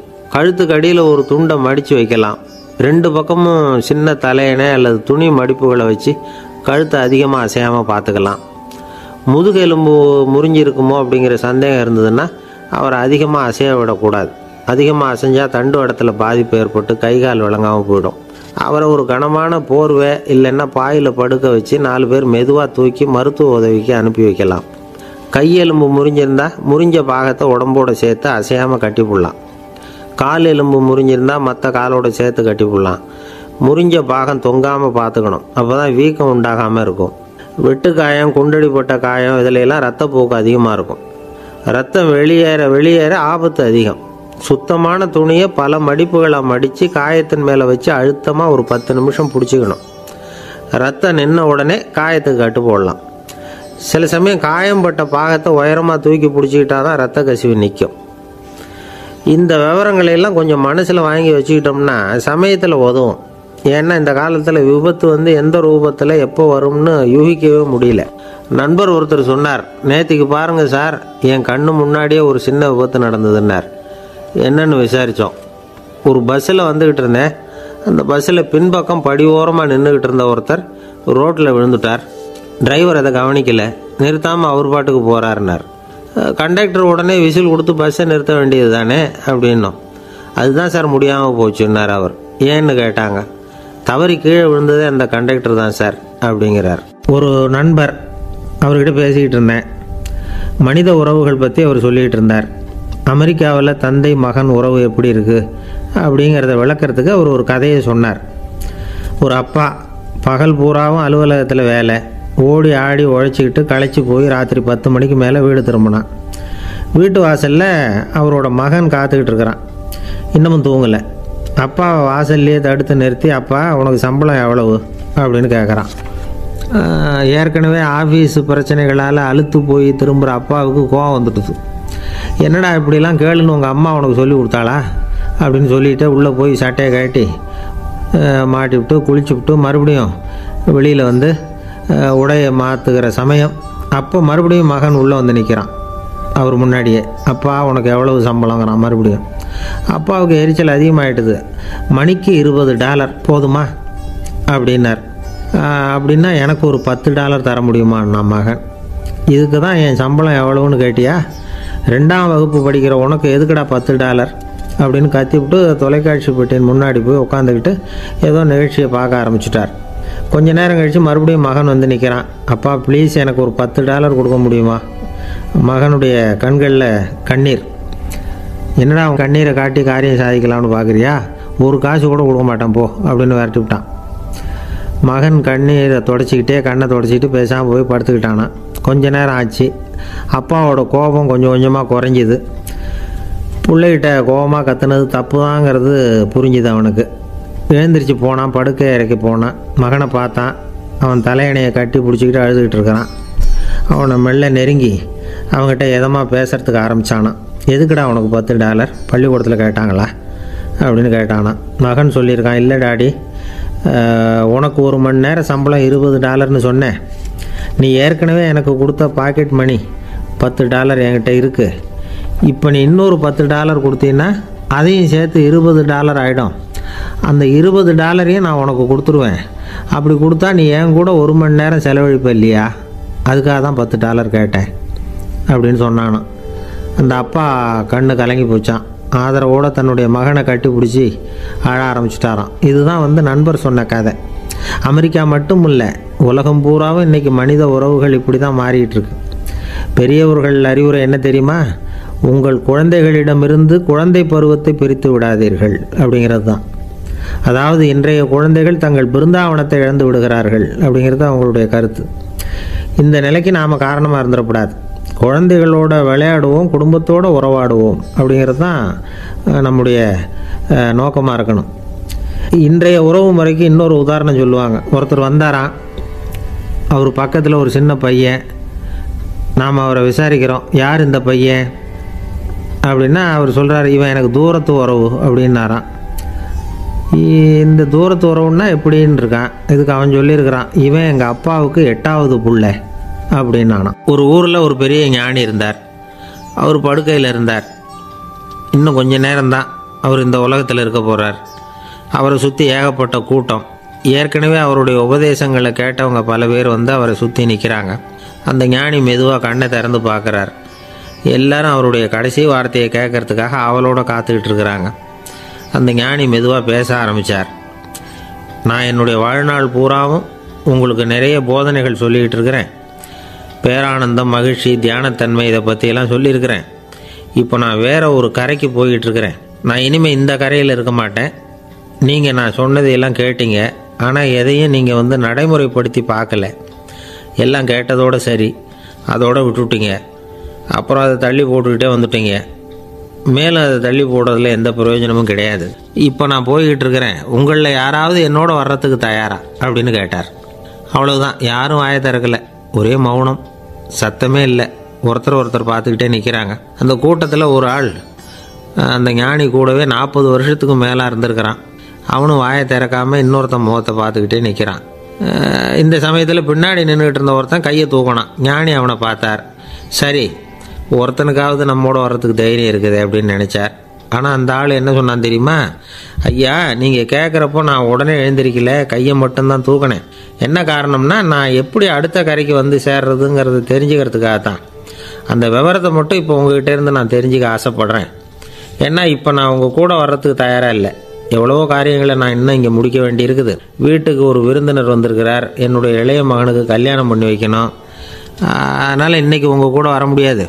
அது மட்டும் இல்லை, இப்போ உங்கள் கூட அடுத்த கரைக்கு வந்தால் திரும்பி வர முடியாதுன்னு வேறு சொல்கிறீங்க. அதனால் இப்போ நான் வரல. இன்னொரு நாள் நிச்சயமாக நான் வர்றேங்க, வந்து உங்களை சந்திக்கிறேன். அதனால் இப்போ நீங்கள் இன்னொரு தடவை எங்களுக்கு விளக்கமாக சொல்லணும். ஏற்கனவே பல தடவை சொல்லியிருக்கிறீங்க. தயவு பண்ணி இப்போ ஒரு தடவை சொன்னீங்கன்னா சௌகரியமாக இருக்கும். அந்த அடுத்த கரையை அடையிறது எப்படி? இப்போ ஒரு தடவை அதை விளக்கமாக சொல்லிட்டிங்கன்னா நல்லா ஞாபகப்படுத்திக்குவேன். அது சரியான சமயம் வர்றப்போ இது எனக்கு உதவியாக இருக்கும் அப்படின்னு நானா. ஆனால் உண்மை என்ன தெரியுமா? அந்த சரியான சமயம் வரவே இல்லை அப்படிங்கிறது தான் உண்மை. இப்படி அந்த கதை முடியும். இந்த கதை வந்து அந்த ஒரு ஆளுக்கு மட்டும் இல்லை, கிட்டத்தட்ட எல்லாருக்குமே அது பொருந்தும் அப்படிங்கிறாங்க விவரம் தெரிஞ்சவங்க. எல்லாருமே அந்த சரியான தருணத்துக்காகத்தான் காத்துக்கிட்டு இருக்கிறாங்களாம். அதுக்காக ஜோசியம் பார்க்குறாங்க, கைரேகை பார்க்குறாங்க. நாளைக்கு என்ன நடக்குங்கிற ஆவலில் எல்லாரும் காத்துக்கிட்டு இருக்கிறாங்க. ஆனால் அந்த ஒரு நாள் ஒருபோதும் வரப்போகிறதில்ல. நீங்கள் தள்ளி போடுறதுக்காக பல அர்த்தமில்லாத காரணங்களை தேடுறீங்க அப்படிங்கிறார் ஒரு ஞானி. காத்திருக்கிறதுலேயே நம்ம காலம் ஓடி போயிடுது. ஏன்னா இன்றைக்கி நாம் சிந்திக்கிறது நாளைக்கு நாம் சிந்திக்கிறது இல்லை. ஒவ்வொரு நாளும் ஒவ்வொரு மாதிரி போயிடுது. நாளைக்கு மறுநாளை பற்றியே சிந்திக்கிறோம். இப்படியே அது பாட்டுக்கு போயிடும். கரையை தொட்டு பார்க்குறது எப்போ? இதுதான் கேள்வி. நமக்கு வேண்டியப்பட்ட ஒருத்தர் ஒரு ரயில்வே பிளாட்ஃபாரத்தில் நின்றுக்கிட்டு இருக்கிறார். அங்கே இருக்கிறவங்ககிட்ட கேட்குறாராம், விசாரிக்கிறார். ஏங்க கிழக்க போகிற ரயில் போயிட்டுதுங்களான்னாராம். போயிட்டுதுன்னு இருக்கிறாங்க. கொஞ்ச நேரம் கழித்து ஏங்க மேற்க போகிற ரயில் போயிட்டுதுங்களான்னு கேட்டிருக்காரு. போயிட்டுதுங்களான் இருக்காங்க. அப்புறம் கொஞ்சம் நேரம் கழித்து மறுபடியும் ஏங்க 10:30 மணி வண்டி போயிட்டுதான்னு கேட்டிருக்காரு. தொடர்ந்து காலையிலேருந்து சாயந்தரம் வரைக்கும் இப்படி ஒரே இடத்துல நின்றுக்கிட்டு கேட்டுக்கிட்டே இருக்கிறார்.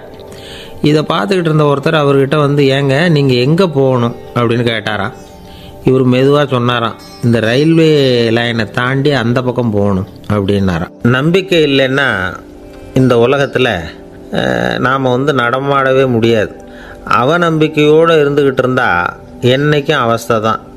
நாம் நம்புறது நடக்குதோ இல்லையோ அது வேறு விஷயம். ஆனால் எதையும் நம்பி தான் நாம் அடி வைக்க வேண்டியிருக்கு. வேறு ஒன்றும் வேணாம். ஒரு லாட்ரி சீட்டு வாங்குகிறோம். அது எங்கே நமக்கு விழப்போகுது அப்படிங்கிற அவநம்பிக்கையோடவா வாங்குகிறோம்? பரிசு நமக்கு தான் அப்படிங்கிற நம்பிக்கை உள்ளூர இருக்கிறதுனால தான் அதை வாங்குகிறோம். இருந்தாலும் முடிவு வேறு மாதிரி ஆகிடுது. அதுக்காக மனசு சோர்ந்து போகிறதில்ல. அடுத்த மாதமும் சீட்டு வாங்குகிறோம். இந்த நம்பிக்கை தான் மனித வாழ்க்கைக்கு ஆதாரம். ஒரு கடையில் போய் டீ சாப்பிட்றீங்க.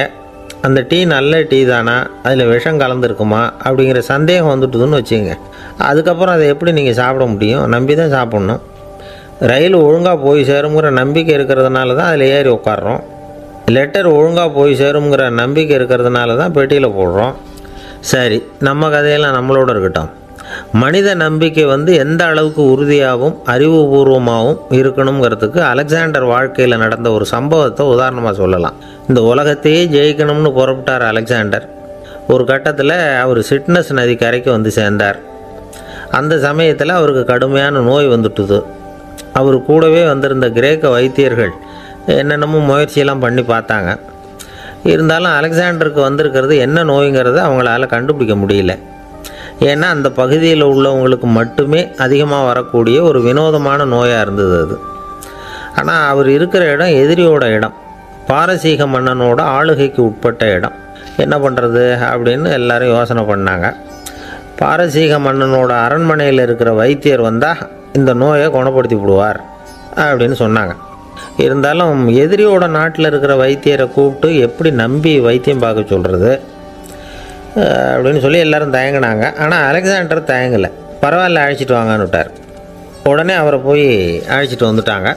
அவர் வந்தார். அலெக்சாண்டர் உடம்பை பரிசோதனை பண்ணி பார்த்தார். சரி, இதை குணப்படுத்தி விடலாம், பயப்பட வேண்டியதில்லை. ஆனால் இதுக்கு ஒரு மூலிகை ரசம் தயார் பண்ணி கொடுக்கணும். நான் போய் அதை தயார் பண்ணிவிட்டு 2 நாளில் திரும்பி வந்துடுறேன் அப்படின்னு சொல்லிவிட்டு போனார் அந்த வைத்தியர். அதே மாதிரி 2 நாளில் திரும்பி வந்தார் மூலிகை ரசத்தோட. இதுக்கு இடையில் அலெக்சாண்டரோட தளபதிகளில் ஒருத்தர் ரகசியமாக ஒரு எச்சரிக்கை கடிதம் கொடுத்து அனுப்பியிருக்கிறான். அதை வாங்கி என்ன விஷயம்னு பார்த்தார். இப்போ உங்ககிட்ட வந்திருக்கிற எதிரி நாட்டு வைத்தியரை நம்பாதீங்க, அவன் கொண்டுகிட்டு வந்திருக்கிற மூலிகை ரசத்தில் விஷம் கலந்துருக்குது அப்படின்னு அதில் எழுதியிருக்கு. அதை பார்த்தார் அலெக்சாண்டர். இருந்தாலும் கொஞ்சம் கூட அலட்டிக்கலை. வைத்தியர் கொடுத்த மருந்தை வாங்கி கடகடன்னு குடிச்சுட்டு அதுக்கப்புறம் அந்த கடிதத்தில் இருந்த விஷயத்தை அந்த வைத்தியர்கிட்ட சொன்னார். வைத்தியர் திகைச்சு போயிட்டார். தன் மேலே அலெக்சாண்டர் வச்சிருக்கிற நம்பிக்கையை பார்த்து அவருக்கு ரொம்ப வியப்பு. வைத்தியர் உண்மையிலேயே நல்ல மருந்து தான் கொண்டுகிட்டு கொடுத்துருக்கிறார், அதில் விஷம்லாம் எதுவும் கலக்கலை. அதுக்கப்புறம் அலெக்சாண்டர் அந்த வைத்தியரை பார்த்து சொன்னாராம், நம்பிக்கைங்கிற அச்சாணியை ஆதாரமாக வச்சுக்கிட்டு தான் இந்த உலகம் சுற்றிக்கிட்டு இருக்குது. எனக்கு எதிரியாக இருந்தாலும் பாரசீக மன்னர் ரொம்ப பெரியவர். அப்பேற்பட்ட மன்னருடைய அரண்மனை வைத்தியர் தொழில் நேர்மை இல்லாதவராக இருக்க மாட்டார். அப்படி இருந்தால் அவரை அரண்மனை வைத்தியராக வச்சிருக்கவே மாட்டாங்க அப்படின்னு நம்பினேன். என்னுடைய நம்பிக்கை வீண் போகலை அப்படின்னாராம். இதுதான் மானுட நம்பிக்கைங்கிறது. இந்த காலத்துலேயும் இது மாதிரி இந்த மானுட நம்பிக்கையை ரொம்பவும் சாமர்த்தியமாக கையாளுகிற கெட்டிக்காரங்க சில பேர் இருக்கிறாங்க. இந்த காலத்து குரு, அவருக்கு ஒரு சிஷ்யன்.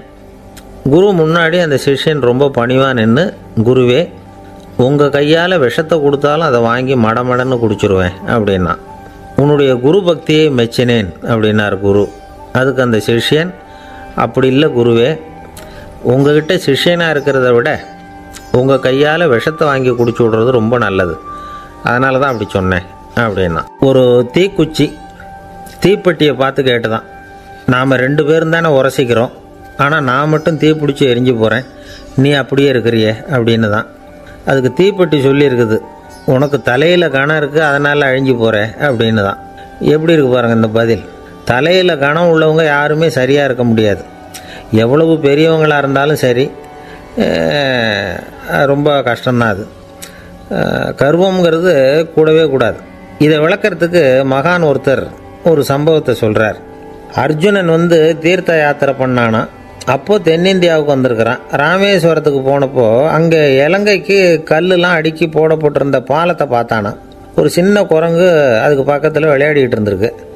அதை பார்த்துட்டு அர்ஜுனன் சிரிச்சிருக்கான். ஏன் சிரிக்கிறேன்னு கேட்டிருக்கு அந்த குரங்கு. ராமன் மிகச்சிறந்த வில் வீரன். அப்படி இருக்கிறப்போ அவன் இலங்கைக்கு அம்புகளாலேயே ஒரு பாலம் கட்டியிருக்கலாம். அதை விட்டுட்டு போயும் உன்ன மாதிரி குரங்குகளை துணையாக வச்சுக்கிட்டு இப்படி ஒரு கருங்கல் பாலத்தை கட்டியிருக்கிறானே அப்படின்னு நானா.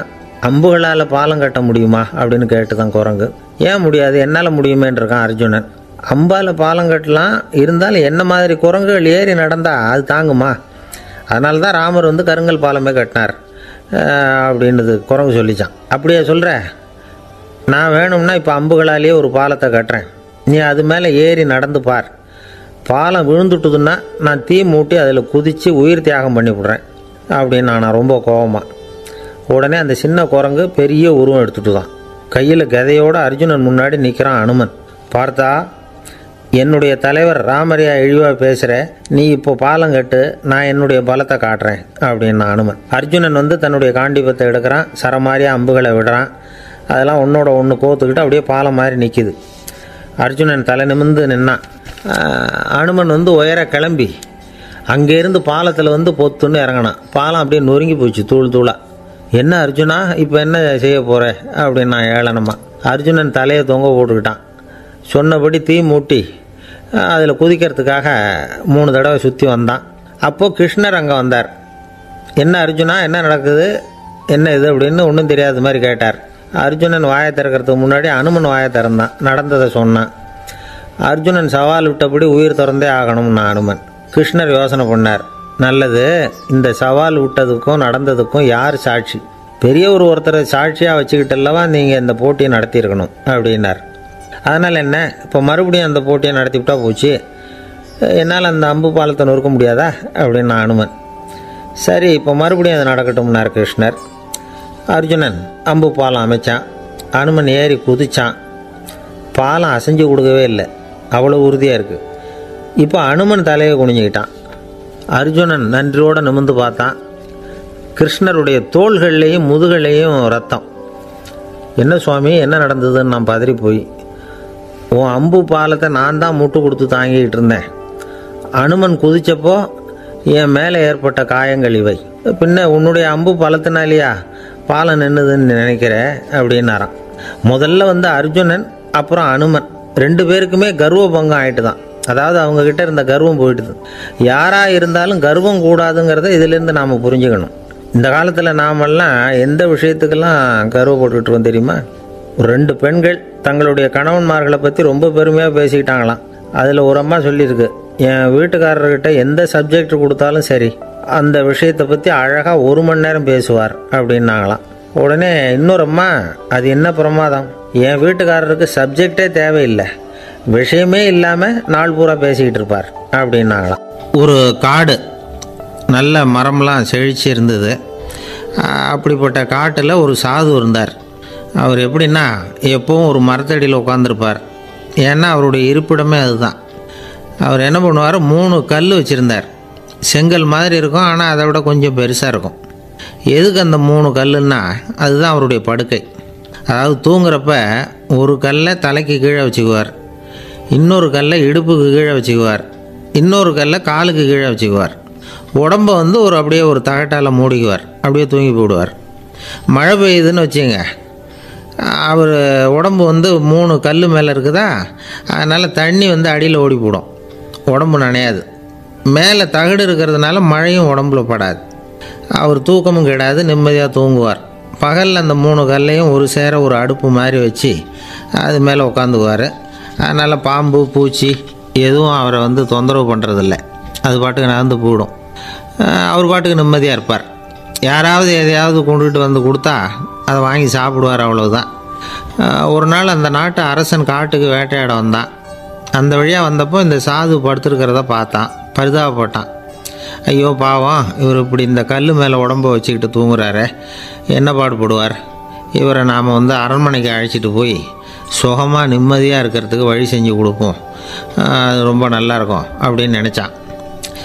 அப்படி நினச்சிக்கிட்டே அரண்மனைக்கு வந்துட்டான். அதுக்கப்புறம் ஒரு பல்லக்கையும் 2 சேவகர்களையும் காட்டுக்கு அனுப்பி அந்த சாதுவை மெதுவாக இங்கே அழைச்சிட்டு வந்துடுங்க அப்படின்னு சொல்லி அனுப்பி வச்சான். இவங்க போய் அவர்கிட்ட விவரத்தை சொன்னாங்க. எனக்கு என்னத்துக்கு அரண்மனை வாசம் அப்படின்னார். இருந்தாலும் மன்னர் உத்தரவு, நீங்கள் அவசியம் வரணும் அப்படின்னாங்க இவங்க. சரின்னு சொல்லிவிட்டு வேறு வழி இல்லாமல் புறப்பட்டார். புறப்படும் பொழுது என்ன பண்ணார்னா, மறக்காமல் அந்த 3 கல் ஒரு தகடு அதையும் எடுத்து பல்லக்கில் வச்சுக்கிட்டார். என்னத்துக்கு இதையெல்லாம் எடுத்து வைக்கிறாரு அப்படின்னு சொல்லி அவங்க யோசனை பண்ணாங்க. இருந்தாலும் அதை பற்றி ஒன்றும் கேட்கல. பேசாமல் அவரை அழைச்சிட்டு போய் அரண்மனையில் விட்டுட்டாங்க. அரசன் ஓடி வந்தான், வரவேற்றான், அறுசுவை உணவு படைத்தான். அவர் படுக்கிறதுக்கு தங்க கட்டில், பட்டு மெத்தை, இப்படி எல்லாம் ஏற்பாடு பண்ணி வச்சான். இங்கே படுத்து ஓய்வு எடுத்துக்குங்க அப்படின்னு சொல்லிவிட்டு அவன் பாட்டு போயிட்டான்.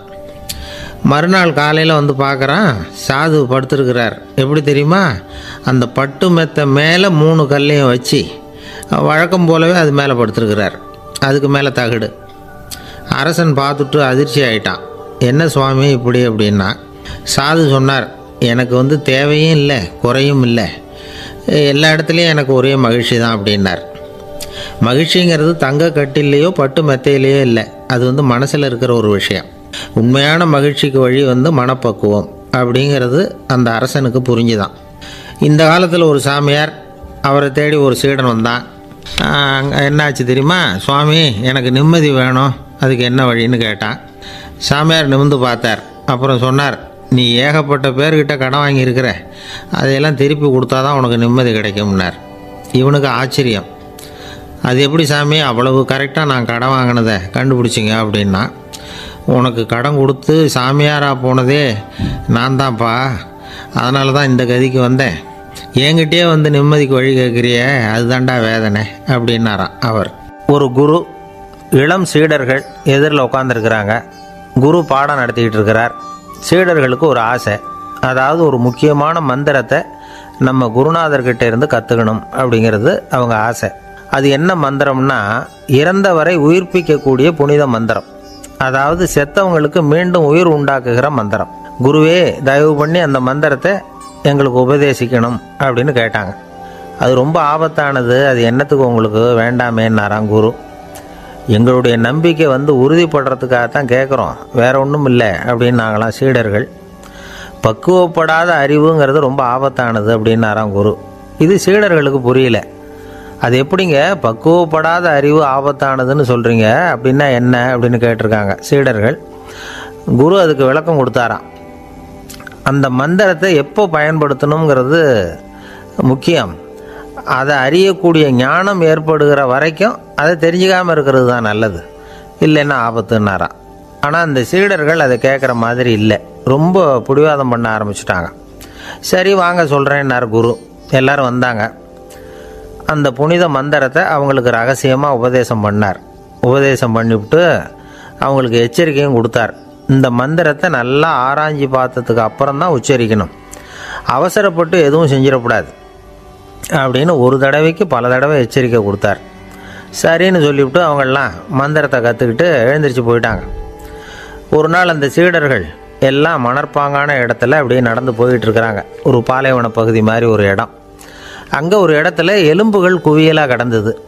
உடனே இந்த சீடர்கள் முன்ன பின்ன யோசிக்காமல், தியானமும் பண்ணாமல், அந்த மந்திரத்தோட பயனை வந்து சோதித்து பார்க்கணும் அப்படின்னு நினச்சிக்கிட்டு அந்த மந்திரத்தை உச்சரிக்க ஆரம்பிச்சிட்டாங்க. அவ்வளோதான். உடனே என்னாச்சு தெரியுமா? அந்த எலும்புகள் எல்லாம் ஓநாய்களாக மாறி அவங்கள துரத்த ஆரம்பிச்சுட்டுது. சீடர்கள் எல்லாம் தலைதெறிக்கி ஓட ஆரம்பிச்சிட்டாங்க. ஓநாய்களும் விடலை, அவங்கள துரத்தி பிடிச்சி கடித்து கொதற ஆரம்பிச்சுட்டுது. அப்போ தான் அந்த சீடர்களுக்கு குரு சொன்ன அறிவுரையோட அர்த்தம் புரிஞ்சுது. பக்குவப்படாத அறிவு ஆபத்தானது அப்படிங்கிறது. அதனால் இதிலேருந்து நாம் தெரிஞ்சுக்க வேண்டியது என்னென்னா, நாம் நம்ம அறிவை வளர்த்துக்கிட்டால் மட்டும் போதாது, அந்த அறிவை எப்போ எப்படி பயன்படுத்தணும் அப்படிங்கிற பக்குவமும் நமக்கு வரணும். அப்போ தான் வாழ்க்கை நல்லபடியாக அமையும், இல்லைன்னா இடைஞ்சல் தான். இந்த காலத்தில் சில சின்ன பிள்ளைங்களுக்கே அறிவு ரொம்ப பக்குவப்பட்டிருக்குங்கிறத உணர முடியுது. ஒரு சின்ன பையன் பள்ளிக்கூடத்தில் மார்க் லிஸ்ட்டு கொடுத்தாங்க, வாங்கிக்கிட்டு அவசரமாக வீட்டுக்கு ஓடினான். எதிரில் வந்த ஒருத்தர் கேட்டார், என்ன அவசரம், ஏன் இப்படி வேகமாக ஓடுறேன்னார். எங்கள் அம்மாக்கிட்ட அடி வாங்கணும், அதுக்காக தான் ஓடுறேன்னா. அடி வாங்கிறதுக்காக இவ்வளவு அவசரம்னார் அவர். அப்படி இல்லைங்க, நான் போகிறதுக்குள்ளே எங்கள் அப்பா வீட்டுக்கு வந்துட்டாருன்னா அவர்கிட்ட அடி வாங்க வேண்டியிருக்கும், அதை அவாய்ட் பண்ணுறதுக்காக இப்படி ஓடுறேன் அப்படின்னு நானும் அந்த பையன். ரொம்ப நாளைக்கு முன்னாடி ஒரு நாள் கோவலன் நாடகம் நடந்தது. எங்கள் மதுரையில் நடந்தது. அதில் ஒரு முக்கியமான கட்டம், கண்ணகி கிட்ட சிலம்பை வாங்கிக்கிட்டு அதை விற்கிறதுக்காக மதுரை நகருக்கு புறப்படுறான் கோவலன். அந்த சமயத்தில் கண்ணகி பாடுற மாதிரி ஒரு நாடக பாடல், நாடக ஆசிரியர் எழுதினது. அது என்ன பாட்டுன்னா, மா பாவியோர் கூடி வாழும் மதுரைக்கு மன்னா போகாதீர் என்று அப்படின்னு ஆரம்பிக்கும் அந்த பாட்டு. இதுதான் அந்த பாட்டு. இதை கண்ணகி மேடையில் பாடின உடனே கூட்டத்தில் சலசலப்பு. நம்ம ஊர்லேயே நமக்கு முன்னாடியே நின்றுக்கிட்டு மா பாவியோர் கூடி வாழும் மதுரை அப்படின்னு சொல்கிறாங்களே, என்ன தைரியம் அப்படின்னு எல்லாம் குழப்பம் பண்ண ஆரம்பிச்சிட்டாங்க. மக்கள் சத்தம் போட ஆரம்பிச்சிட்டாங்க. எதிர்ப்பு குரல் அது பாட்டுக்கு வர வர அதிகமாக போட்டுது. கொண்டுக்கிட்டு வா அந்த நாடக ஆசிரியரை, எழுதுனது யார் அப்படின்னு ஒரே சத்தம், கூச்சல். வேறு வழி இல்லை. மெதுவாக மேடைக்கு வந்தார் அந்த நாடக ஆசிரியர். 4 பக்கத்திலிருந்தும் கேள்வி கணைகள். மக்களை பார்த்து கொஞ்சம் அமைதியாக இருங்கோ அப்படின்னு சொல்லிவிட்டு தன்னுடைய விளக்கத்தை சொல்ல ஆரம்பித்தார் அந்த நாடக ஆசிரியர். மா அப்படின்னு சொன்னால் திருமகளாகிய லட்சுமி அப்படின்னு அர்த்தம். பா அப்படின்னா கலைமகளாகிய சரஸ்வதி. வி அப்படின்னா மலைமகளாகிய பார்வதி. மாபாவியோர் அப்படின்னா திருமகளும் கலைமகளும் மலைமகளும், இவங்க மூவரும் அப்படின்னு அர்த்தம். இந்த 3 பேரும் வாழ்கின்ற மதுரை புனிதம் நிறைந்தது, சகல செல்வங்களும் நிறைஞ்சது. அப்படிப்பட்ட ஊரில் நான் அணிந்து கொள்ளும் இந்த சாதாரண சிலம்பை யார் வாங்கிக்குவாங்க அப்படிங்கிற எண்ணத்தோடு தான் கண்ணகி அப்படி சொல்கிறா. அதை நினச்சி தான் நான் எழுதினேன். ஆகவே மதுரையை ரொம்ப சிரமப்படுத்தணும், ரொம்ப மோசமாக எழுதணும் அப்படிங்கிற எண்ணம்லாம் எனக்கு கிடையாது. பெருமைப்படுத்தணும்னு நினச்சி தான் அப்படி எழுதினேன் அப்படின்னு விளக்கம் கொடுத்தாராம். இந்த விளக்கத்தை கேட்டதும் எல்லாரும் ரொம்ப சமாதானம் ஆயிட்டாங்களாம். இப்படி விளக்கம் கொடுத்த அந்த நாடக ஆசிரியர் யார் தெரியுமா? அவர் தான் தமிழ் நாடக உலகின் முதல் ஆசான் சங்கரதாஸ் சுவாமிகள். அவருக்கு நகைச்சுவை உணர்வும் அதிகம். 1920ஆம் ஆண்டு திருநெல்வேலியில் அவர் தங்கியிருக்கிறார் நாடகம் நடத்துறதுக்காக. அவர் தங்கியிருந்த வீட்டில் கொசு மூட்டை பூச்சி அதிகமாக இருந்திருக்கு. அவரால் தூங்கவே முடியல. அவர் அனுபவித்த தொல்லைகள் ஒரு பாட்டாக உருவாச்சு. வேடிக்கையாக ஒரு பாட்டு எழுதினாராம். மூட்டையும் கொசுவும் ஒரு வீட்டிலே மீட்டிங் போட்டால் முன்னே நிற்க யாரால் முடியும்? கொசு மோகன ராகம் போல சத்தம் போட்டு முன்னே நின்று செய்திடும் யுத்தம். இதை மறுநாள் நாடகத்தில் கோமாளி வேஷம் போட்ட ஒரு சிறுவனை விட்டு பாட வச்சிருக்கார். எல்லாரும் சிரித்து ரசித்தாங்களாம். சங்கரதாஸ் சுவாமிகள் கல்யாணமே பண்ணிக்கல, துறவி மாதிரியே வாழ்ந்திருக்கார். தமிழ் நாடக கலைக்கு தன்னையே அர்ப்பணம் பண்ணிட்டவர் அவர். 1922 நவம்பர் மாதத்தில் ஒரு நாள் புதுச்சேரியில் அவர் வாழ்க்கை முடிஞ்சுது. அப்போ அவருக்கு வயசு 55. சங்கரதாஸ் சுவாமிகள் நாடக ஆசிரியர் மட்டும் இல்லை, மேடை நாடக இயக்குனர், தயாரிப்பாளர். அவரே ஒரு சிறந்த நடிகர். ஒரு தடவை சாவித்திரி நாடகத்தில் இவர் யமதர்மனா வேஷம் போட்டு நடிச்சிருக்கிறார். நாடகம் பார்த்துக்கிட்டு இருந்த கருவுற்ற ஒரு பெண்மணிக்கு பயத்தினால அங்கேயே குழந்தை பிறந்துட்டு தான். அந்த நிகழ்ச்சிக்கு அப்புறம் இவர் இந்த வேஷம் போடுறப்போலாம் ஜனங்களுக்கு முன்கூட்டியே எச்சரிக்கை கொடுக்க ஆரம்பிச்சிருவாராம். அதாவது அப்படி யாராவது பயப்படுறவங்க இருந்தால் கொஞ்சம் கண்ணை மூடிங்க அல்லது எழுந்திரிச்சு போடுங்கன்னு. நடிப்புன்னா அப்படிலாம் இருக்கணும். இந்த காலத்தில் நடிகர் ஒருத்தர் சொன்னார், சார் நான் இந்த நாடகத்தில் நடிக்கிறப்போ முகத்தில் நவரசங்களையும் காட்டி நடித்தேன், உணர்ச்சிகளை எல்லாம் நல்லா காட்டி நடித்தேன். அப்படி இருந்தும் ஜனங்கள் கல் எடுத்து மேடையில் வீசிவிட்டாங்க சார் அப்படின்னார். நாடகத்தில் உங்களுக்கு என்ன வேஷம் அப்படின்னு கேட்டாங்க. அது செத்து கிடக்கிற பணமாக நடித்தேன் சார் அப்படின்னார். என்னுடைய நண்பர் ஒருத்தர், அவருக்கு ஜாதகத்தில் நம்பிக்கை உண்டு. அவரே ஜோசியமெல்லாம் பார்ப்பார். என்ன சார் இந்த காலத்தில் இதையெல்லாம் நம்பிக்கிட்டு இருக்கீங்களேன்னு கேட்டால், உங்களுக்கு ஒன்றும் தெரியாது சார், இந்த உலகத்தில் ஒவ்வொருத்தரும் அவங்கவுங்க செய்கிற நல்லது கெட்டதுக்கு தகுந்த பலனை அனுபவிச்சே தேரணும்பார். அது மட்டும் இல்லை, ஒருத்தன் செத்துட்டா கூட அவன் செஞ்ச பாவ புண்ணியங்கள் கூடவே போயிட்டுருக்கோம்பார். அது எப்படி கூட போவோம் அப்படின்னு குதர்க்கமாக கேட்டால், அதுக்கு அவர் ஒரு கதை சொன்னார். அது ரொம்ப சுவாரஸ்யமாக இருந்தது. ஒரு ஊரில் ஒருத்தர் இருந்தாராம்.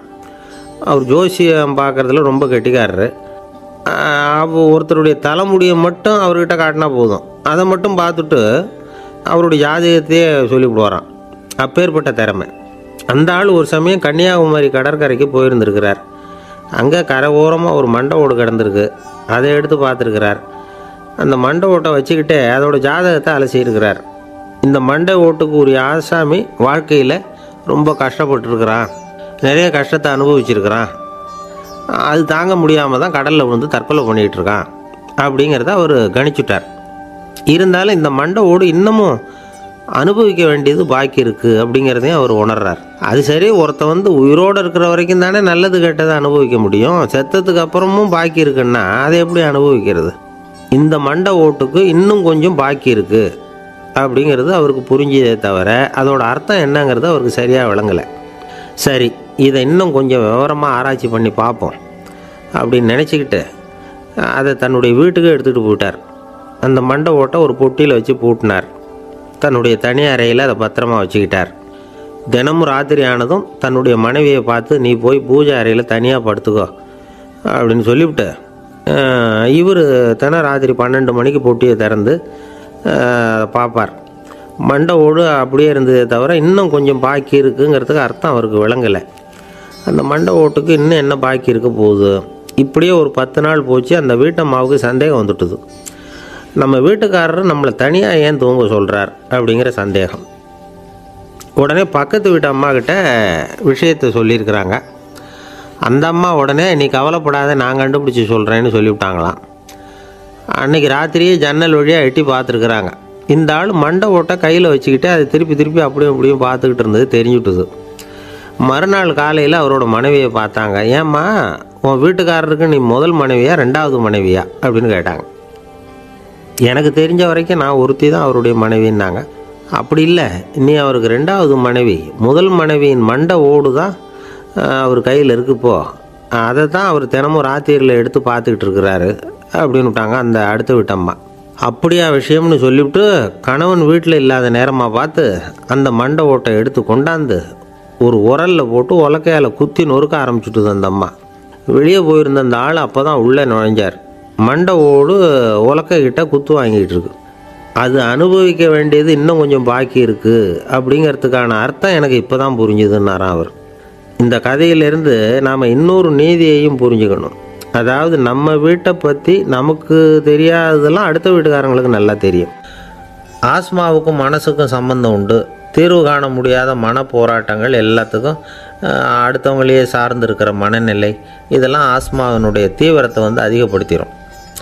பயம், இது எப்படின்னா என்ன நடக்குமோங்கிற பதற்ற நிலை, அப்புறம் இந்த பயம் இதெல்லாம் சுவாசித்தலை அதிகரிக்க செய்யுது இல்லையா?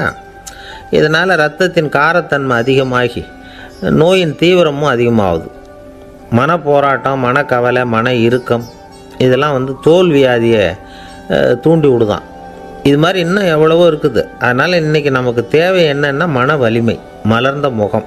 இது ரெண்டு இருந்துட்டுதுன்னா பலவிதமான நோய்கள் நம்மக்கிட்ட நெருங்கி வராது. டாக்டர், என்ன நெருங்காமல் இருக்கிறதுக்கு நான் ஒரு காரியம் பண்ணுறேன் அப்படின்னார் ஒருத்தர். அவர் என்ன அர்த்தத்தில் சொன்னார்னா, டாக்டர் அவரை நெருங்காமல் இருக்கிறதுக்கு அவர் ஒரு காரியம் பண்ணுறாராம். நண்பர்கிட்ட சொன்னார். நண்பர் கேட்டார், அது என்ன காரியம் பண்ணுற அப்படின்னு கேட்டார். தினம் ஒரு ஆப்பிள் பழம் சாப்பிட்றேன்னார் அவர். ஏன்னா ஆங்கிலத்தில் ஒரு பழமொழி சொல்லுவாங்கள்ல, an apple a day keeps doctor away அப்படிம்பாங்க. ஒரு ஆப்பிள் பழம் சாப்பிட்டா டாக்டர் விலகியே இருப்பார், டாக்டர்கிட்ட போக வேண்டிய அவசியம் இருக்காது அப்படிங்கிறதுக்காக அந்த பழமொழி சொல்கிறது. என்ன, நான் யாருமே நெருங்காமல் இருக்கிறதுக்கு நான் ஒரு காரியம் பண்ணுறேன்னார் இன்னொருத்தர். டாக்டர் நெருங்காமல் இருக்கிறதுக்கு ஆப்பிள் பழம் சாப்பிட்றேன்னார் அவர். என்னை யாருமே நெருங்காமல் இருக்கிறதுக்கு நான் ஒரு காரியம் பண்ணுறேன்னார் இன்னொருத்தர். அது என்னன்னு கேட்டோம். தினம் ஒரு பூண்டு சாப்பிட்றேன்னார். ஏ கார்லிக் எ டே கீப்ஸ் எவ்ரிபடி அவே அப்படின்னு அதுக்கு ஒரு புது விளக்கமும் கொடுத்தார். காசி மாநகரத்தை பிரம்மதத்தன் அப்படிங்கிற ராஜா ஆட்சி பண்ணிட்டு வந்தார். அவர் ஒவ்வொரு வருஷமும் ஒரு திருவிழா நடத்துறது வழக்கம். எல்லா தேசத்திலிருந்தும் எல்லா வகையான ஜனங்களும் அதில் கலந்துக்குவாங்க. ஒரு சமயம் அது மாதிரி விழா நடந்துக்கிட்டு இருந்தது. வைகுண்டத்திலேருந்து தேவலோகத்திலேருந்து நிறைய தேவகுமாரர்கள்லாம் காசி நகருக்கு அப்போது வந்திருந்தாங்க. அதில் முக்கியமாக ஒரு 4 தேவகுமாரர்கள். அந்த 4 பேரையும் சுற்றி ஏகப்பட்ட கூட்டம்.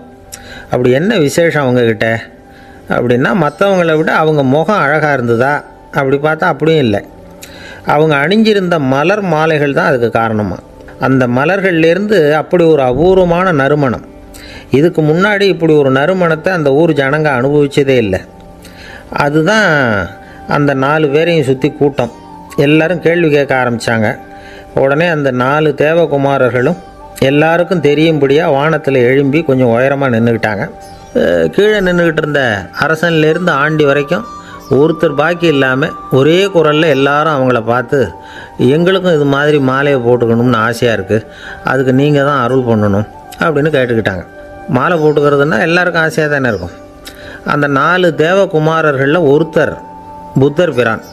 அவர் சொன்னார், பூலோகவாசிகளே, நான் சொல்கிறத கொஞ்சம் பொறுமையாக கேளுங்க. கக்காரு அப்படிங்கிற கற்பக விருஷத்தின் மலர்களால் தொடுக்கப்பட்டது இந்த மாலை. இதுக்கு நிறைய சக்தி உண்டு. எந்த காலமும் இது வாடாது, வாசனையும் குறையாது. ஆனால் இதை அணிந்து கொள்றதுக்கு சில தகுதிகள் தேவை அப்படின்னார். என்ன தகுதி அது சொல்லுங்களேன் அப்படின்னு ஏக காலத்தில் எல்லாரும் சத்தம் போட்டாங்க. தீய இயல்புகள் உள்ளவங்க, இழிந்த சிந்தனை, இழிந்த செயல் உள்ளவங்க இந்த மாலையை அணிய முடியாது அப்படின்னார். அவ்வளோதான். கூட்டத்தில் சத்தம் போட்டவங்கள்லாம் மெதுவாக அப்படி அடங்க ஆரம்பிச்சிட்டாங்க. இன்னொரு தேவகுமாரன் சொன்னார், அடுத்தவங்க பொருளை அபகரிக்காதவன், அடுத்தவங்களுக்கு கெடுதல் பண்ணக்கூடிய பொய் பேசாதவன், பேராசையினால் கெட்ட வழியில் பொருள் ஈட்ட நினைக்காதவன் இந்த மாலையை போட்டுக்கலாம் அப்படின்னார். கூட்டத்திலேருந்து யாரும் முன்னுக்கு வரல. ஒரே ஒரு ராஜகுரு மட்டும் கொஞ்சம் முன்னாடி வந்தார். பெரியவர், படித்தவர். அவர் எனக்கு தகுதி இருக்குது அந்த மாலையை போட்டுக்கிறதுக்கு அப்படின்னார். வேறு ஒன்றும் இல்லை, பொய் சொல்லியாவது அந்த மாலையை வாங்கிக்குவோமே அப்படின்னு முடிவு பண்ணிட்டார் அவர். அவ்வளோதான், மாலையை வாங்கிட்டார். அடுத்த தேவகுமாரன் பேசினார். யாருக்கு திடமான அறிவும் மனமும் இருக்குதோ, யாருக்கு நல்ல காரியங்களில் அசையாத ஈடுபாடு இருக்குதோ, நல்ல அரிய பொருள்களை தனியாக தான் மட்டும் அனுபவிக்க விரும்பாதவர் யாரோ அவர் முன்னாடி வந்து இந்த மாலையை வாங்கிக்கலாம் அப்படின்னார். அந்த தகுதியும் எனக்கு இருக்குன்னார் ராஜகுரு. மாலையை வாங்கி போட்டுக்கிட்டார். இன்னொரு ராஜகுமாரன் பேச ஆரம்பித்தார். அறநெறியில் செல்வம் சேர்க்கணும், ஆடம்பர பொருள்களுக்கு அடிமையாகக்கூடாது, வெற்றி அடைஞ்சாலும் கர்வம் வரக்கூடாது, அப்படிப்பட்டவங்க இந்த மாலையை போட்டுக்கலாம்னார். துணிஞ்சு பொய் சொல்லி அதையும் வாங்கி கழுத்தில் போட்டுக்கிட்டார் இந்த ராஜகுரு. இன்னொரு ராஜகுமாரன் சொன்னார். சான்றோர்களை நிந்திக்காதவங்க, புறம் பேசாதவங்க இந்த மாலையை போட்டுக்கலாம்னார். அதையும் வாங்கி போட்டுக்கிட்டார். திருவிழா முடிஞ்சுது, எல்லோரும் திரும்பி போயிட்டாங்க. மறுநாள் ராஜகுரு 4 மாலைகளையும் போட்டுக்கிட்டு ராஜசபைக்கு வரார். வந்தவர் ரொம்ப அவஸ்தையோடு வர்றார். மாலையெல்லாம் வாடி போயிட்டுது, வாசனை எதுவும் கிடையாது. அது மட்டும் இல்லை, அவருக்கு கடுமையான தலைவலி வேறு வந்துட்டுது. துடிச்சு போயிட்டார். மாலையை கழட்டவும் முடியல. ஜனங்கள்லாம் அவரை பார்த்து சிரிக்க ஆரம்பிச்சிட்டாங்க. என்னத்துக்கு ஆசைப்படணும், ஏன் இப்படி கஷ்டப்படணும் அப்படின்னு ராஜா பார்த்தார். மறுபடியும் விழாவுக்கு ஏற்பாடு பண்ணினார். தேவகுமாரர்கள்லாம் வந்தாங்க. ராஜகுரு வந்தார். மக்கள் முன்னிலையில் அவங்க காலில் விழுந்தார், மன்னிப்பு கேட்டுக்கிட்டார். இந்த மாலையை போட்டுக்கிற தகுதி எனக்கு இல்லை. தகுதி இல்லாத ஒருத்தன் தகாத தகுதியை பொய் மூலம் பெறணும்னு ஆசைப்படுறாங்களே, அவங்களுக்கெல்லாம் என்னுடைய தண்டனை ஒரு எச்சரிக்கையாக இருக்கட்டும்னார். அதுக்கப்புறம் தேவகுமாரர்கள் அவர் கழுத்தில் இருக்கிற மாலையை கழட்டினாங்களாம். அந்த மாலைகளும் பழையபடி மனம் கொடுக்க ஆரம்பிச்சுட்டு தான். இதுலேருந்து நாம் தெரிஞ்சுக்க வேண்டியது என்னென்னா, நமக்கு தகுதி இல்லாத ஒரு கௌரவம் நம்மக்கிட்ட தானாக வந்தால் கூட அதை வந்து தவிர்த்து விடுறது தான் நல்லது. அதுதான் புத்திசாலித்தனம். ஒருத்தர் வந்தார். சார், எங்கள் இலக்கிய மன்ற விழாவுக்கு நீங்கள் வந்து தலைமை தாங்கணும்னார். உடனே இவர் சொன்னார், பேச்சாளர், சார் இலக்கியத்தை பற்றி பேசுகிற தகுதி எனக்கு இல்லையே அப்படின்னார். உடனே அவர் கூப்பிட வந்தவர் சொன்னார், அந்த தகுதி உங்களுக்கு இல்லைங்கிறது எங்களுக்கும் தெரியும் சார், அதனால தான் உங்களை தலைமை தாங்க கூப்பிட்றேன் அப்படின்னார். அது சரி, தலைமைன்னா அதுக்கு இவர் என்ன தான் அர்த்தம் பண்ணுறாருன்னு தெரியல. ஒரே ஒரு ஊரில் ஒரு ராஜா இருந்தார். அவர் பேரில் மக்களுக்கு ரொம்ப மரியாதை. அவ்வளவு நல்லா ஆட்சி புரிஞ்சுக்கிட்டு வந்தார். அவருக்கு வயசாகிட்டுது. அதனால் ஒரு நாள் அமைச்சரை கூப்பிட்டார். இதை பாருங்கள், எனக்கு வயசாகிட்டுது, அதனால் இந்த அரச பொறுப்பையெல்லாம் நீங்கள் ஏற்றுக்குங்க அப்படின்னார். அதுக்கப்புறம் ராணியை கூப்பிட்டார். வா, நாம் இனிமேல் இங்கே இருக்க வேணாம், காட்டுக்கு போய் தவம் பண்ணலாம் அப்படின்னு கூப்பிட்டார். இந்த செய்தி மக்களுக்கு அறிவிக்கப்பட்டது. மக்கள் உடனே கூட்டம் கூட்டமாக அரண்மனைக்கு வர ஆரம்பிச்சிட்டாங்க. மன்னரை போய் பார்க்குறாங்க. அரசே, தாங்கள் வந்து எங்களுக்கு தந்தை மாதிரி. நீங்கள் காட்டுக்கு போயிட்டால் நாங்கள்லாம் இங்கே எப்படி இருக்க முடியும்? எங்களுக்கெல்லாம் எந்த துன்பமும் இல்லாமல் பார்த்துக்கிட்டு வர்றீங்க. இது மாதிரியான ஒரு அரசாட்சி இல்லைன்னா மக்கள் வந்து வாழ்ந்து என்ன பயன் அப்படின்னாங்க. இருந்தாலும் என்ன பண்ணுறது, வயசாயிட்ட காரணத்தினால இந்த முடிவுக்கு வர வேண்டியிருக்குது அப்படின்னாராம் ராஜா.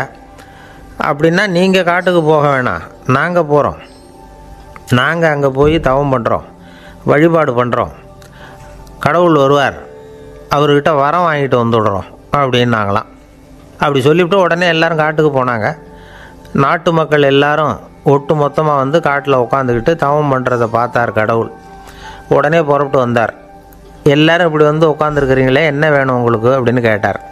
உடனே மக்கள் எல்லாரும் ஒரு குரலில் சொன்னாங்க, சுவாமி, எங்கள் மன்னன் ரொம்ப நாளைக்கு நல்லபடியாக இருக்கணும். அவர் வந்து மகிழ்ச்சியாகவும் உடல் நலத்தோடும் இருந்தால் தான் நாங்கள் அமைதியாக வாழ முடியும் அப்படின்னாங்க. சரி, அதுக்கு என்ன செய்யணும் அப்படின்னார் ஆண்டவன். எங்கள் மன்னருக்கு இன்னும் ஒரு 100 வருஷம் ஆயுளை கொடுங்க அப்படின்னாங்க. அவ்வளவுதானே, சரி அப்படியே ஆகட்டும் அப்படின்னு சொல்லிவிட்டு ஆண்டவன் போயிட்டார். மக்கள் மகிழ்ச்சியோடு திரும்பி வந்தாங்க. மன்னா, கடவுள் வரம் கொடுத்துட்டார், நீங்கள் 100 வருஷம் வாழ போகிறீங்க அப்படின்னாங்க. இதை கேட்டதும் ராணி ராஜாவை வணங்கி, நான் தவம் செய்ய போகிறேன் அப்படின்னு புறப்பட்டாங்க. உடனே மக்கள் என்ன நினச்சாங்க தெரியுமா? ஐயோ, நாம் ராஜாவுக்கு மட்டும்தானே நீண்ட ஆயுள் வேணும்னு வரம் வாங்கினோம், ராணிக்கு வாங்கலையே, அதுதான் கோபத்தில் புறப்பட்டாங்க போல இருக்குது அப்படின்னு நினச்சி வருத்தப்பட்டாங்க. ஆனால் ராணி நினச்சது அது இல்லை. ராணி போய் தவம் பண்ணாங்க, கடவுள் காட்சி கொடுத்தார். இவங்க கேட்குறாங்க, சுவாமி, ராஜாவுக்கு மட்டும் 100 வருஷம் ஆயுள்னு வரம் கொடுத்துட்டீங்க, அப்படின்னா குடிமக்களும் 100 வருஷம் இருக்கணும். இப்படிப்பட்ட குடிமக்கள் இல்லைன்னா அப்படிப்பட்ட அரசன் இருந்த என்ன பிரயோஜனம் அப்படின்னாங்களாம்.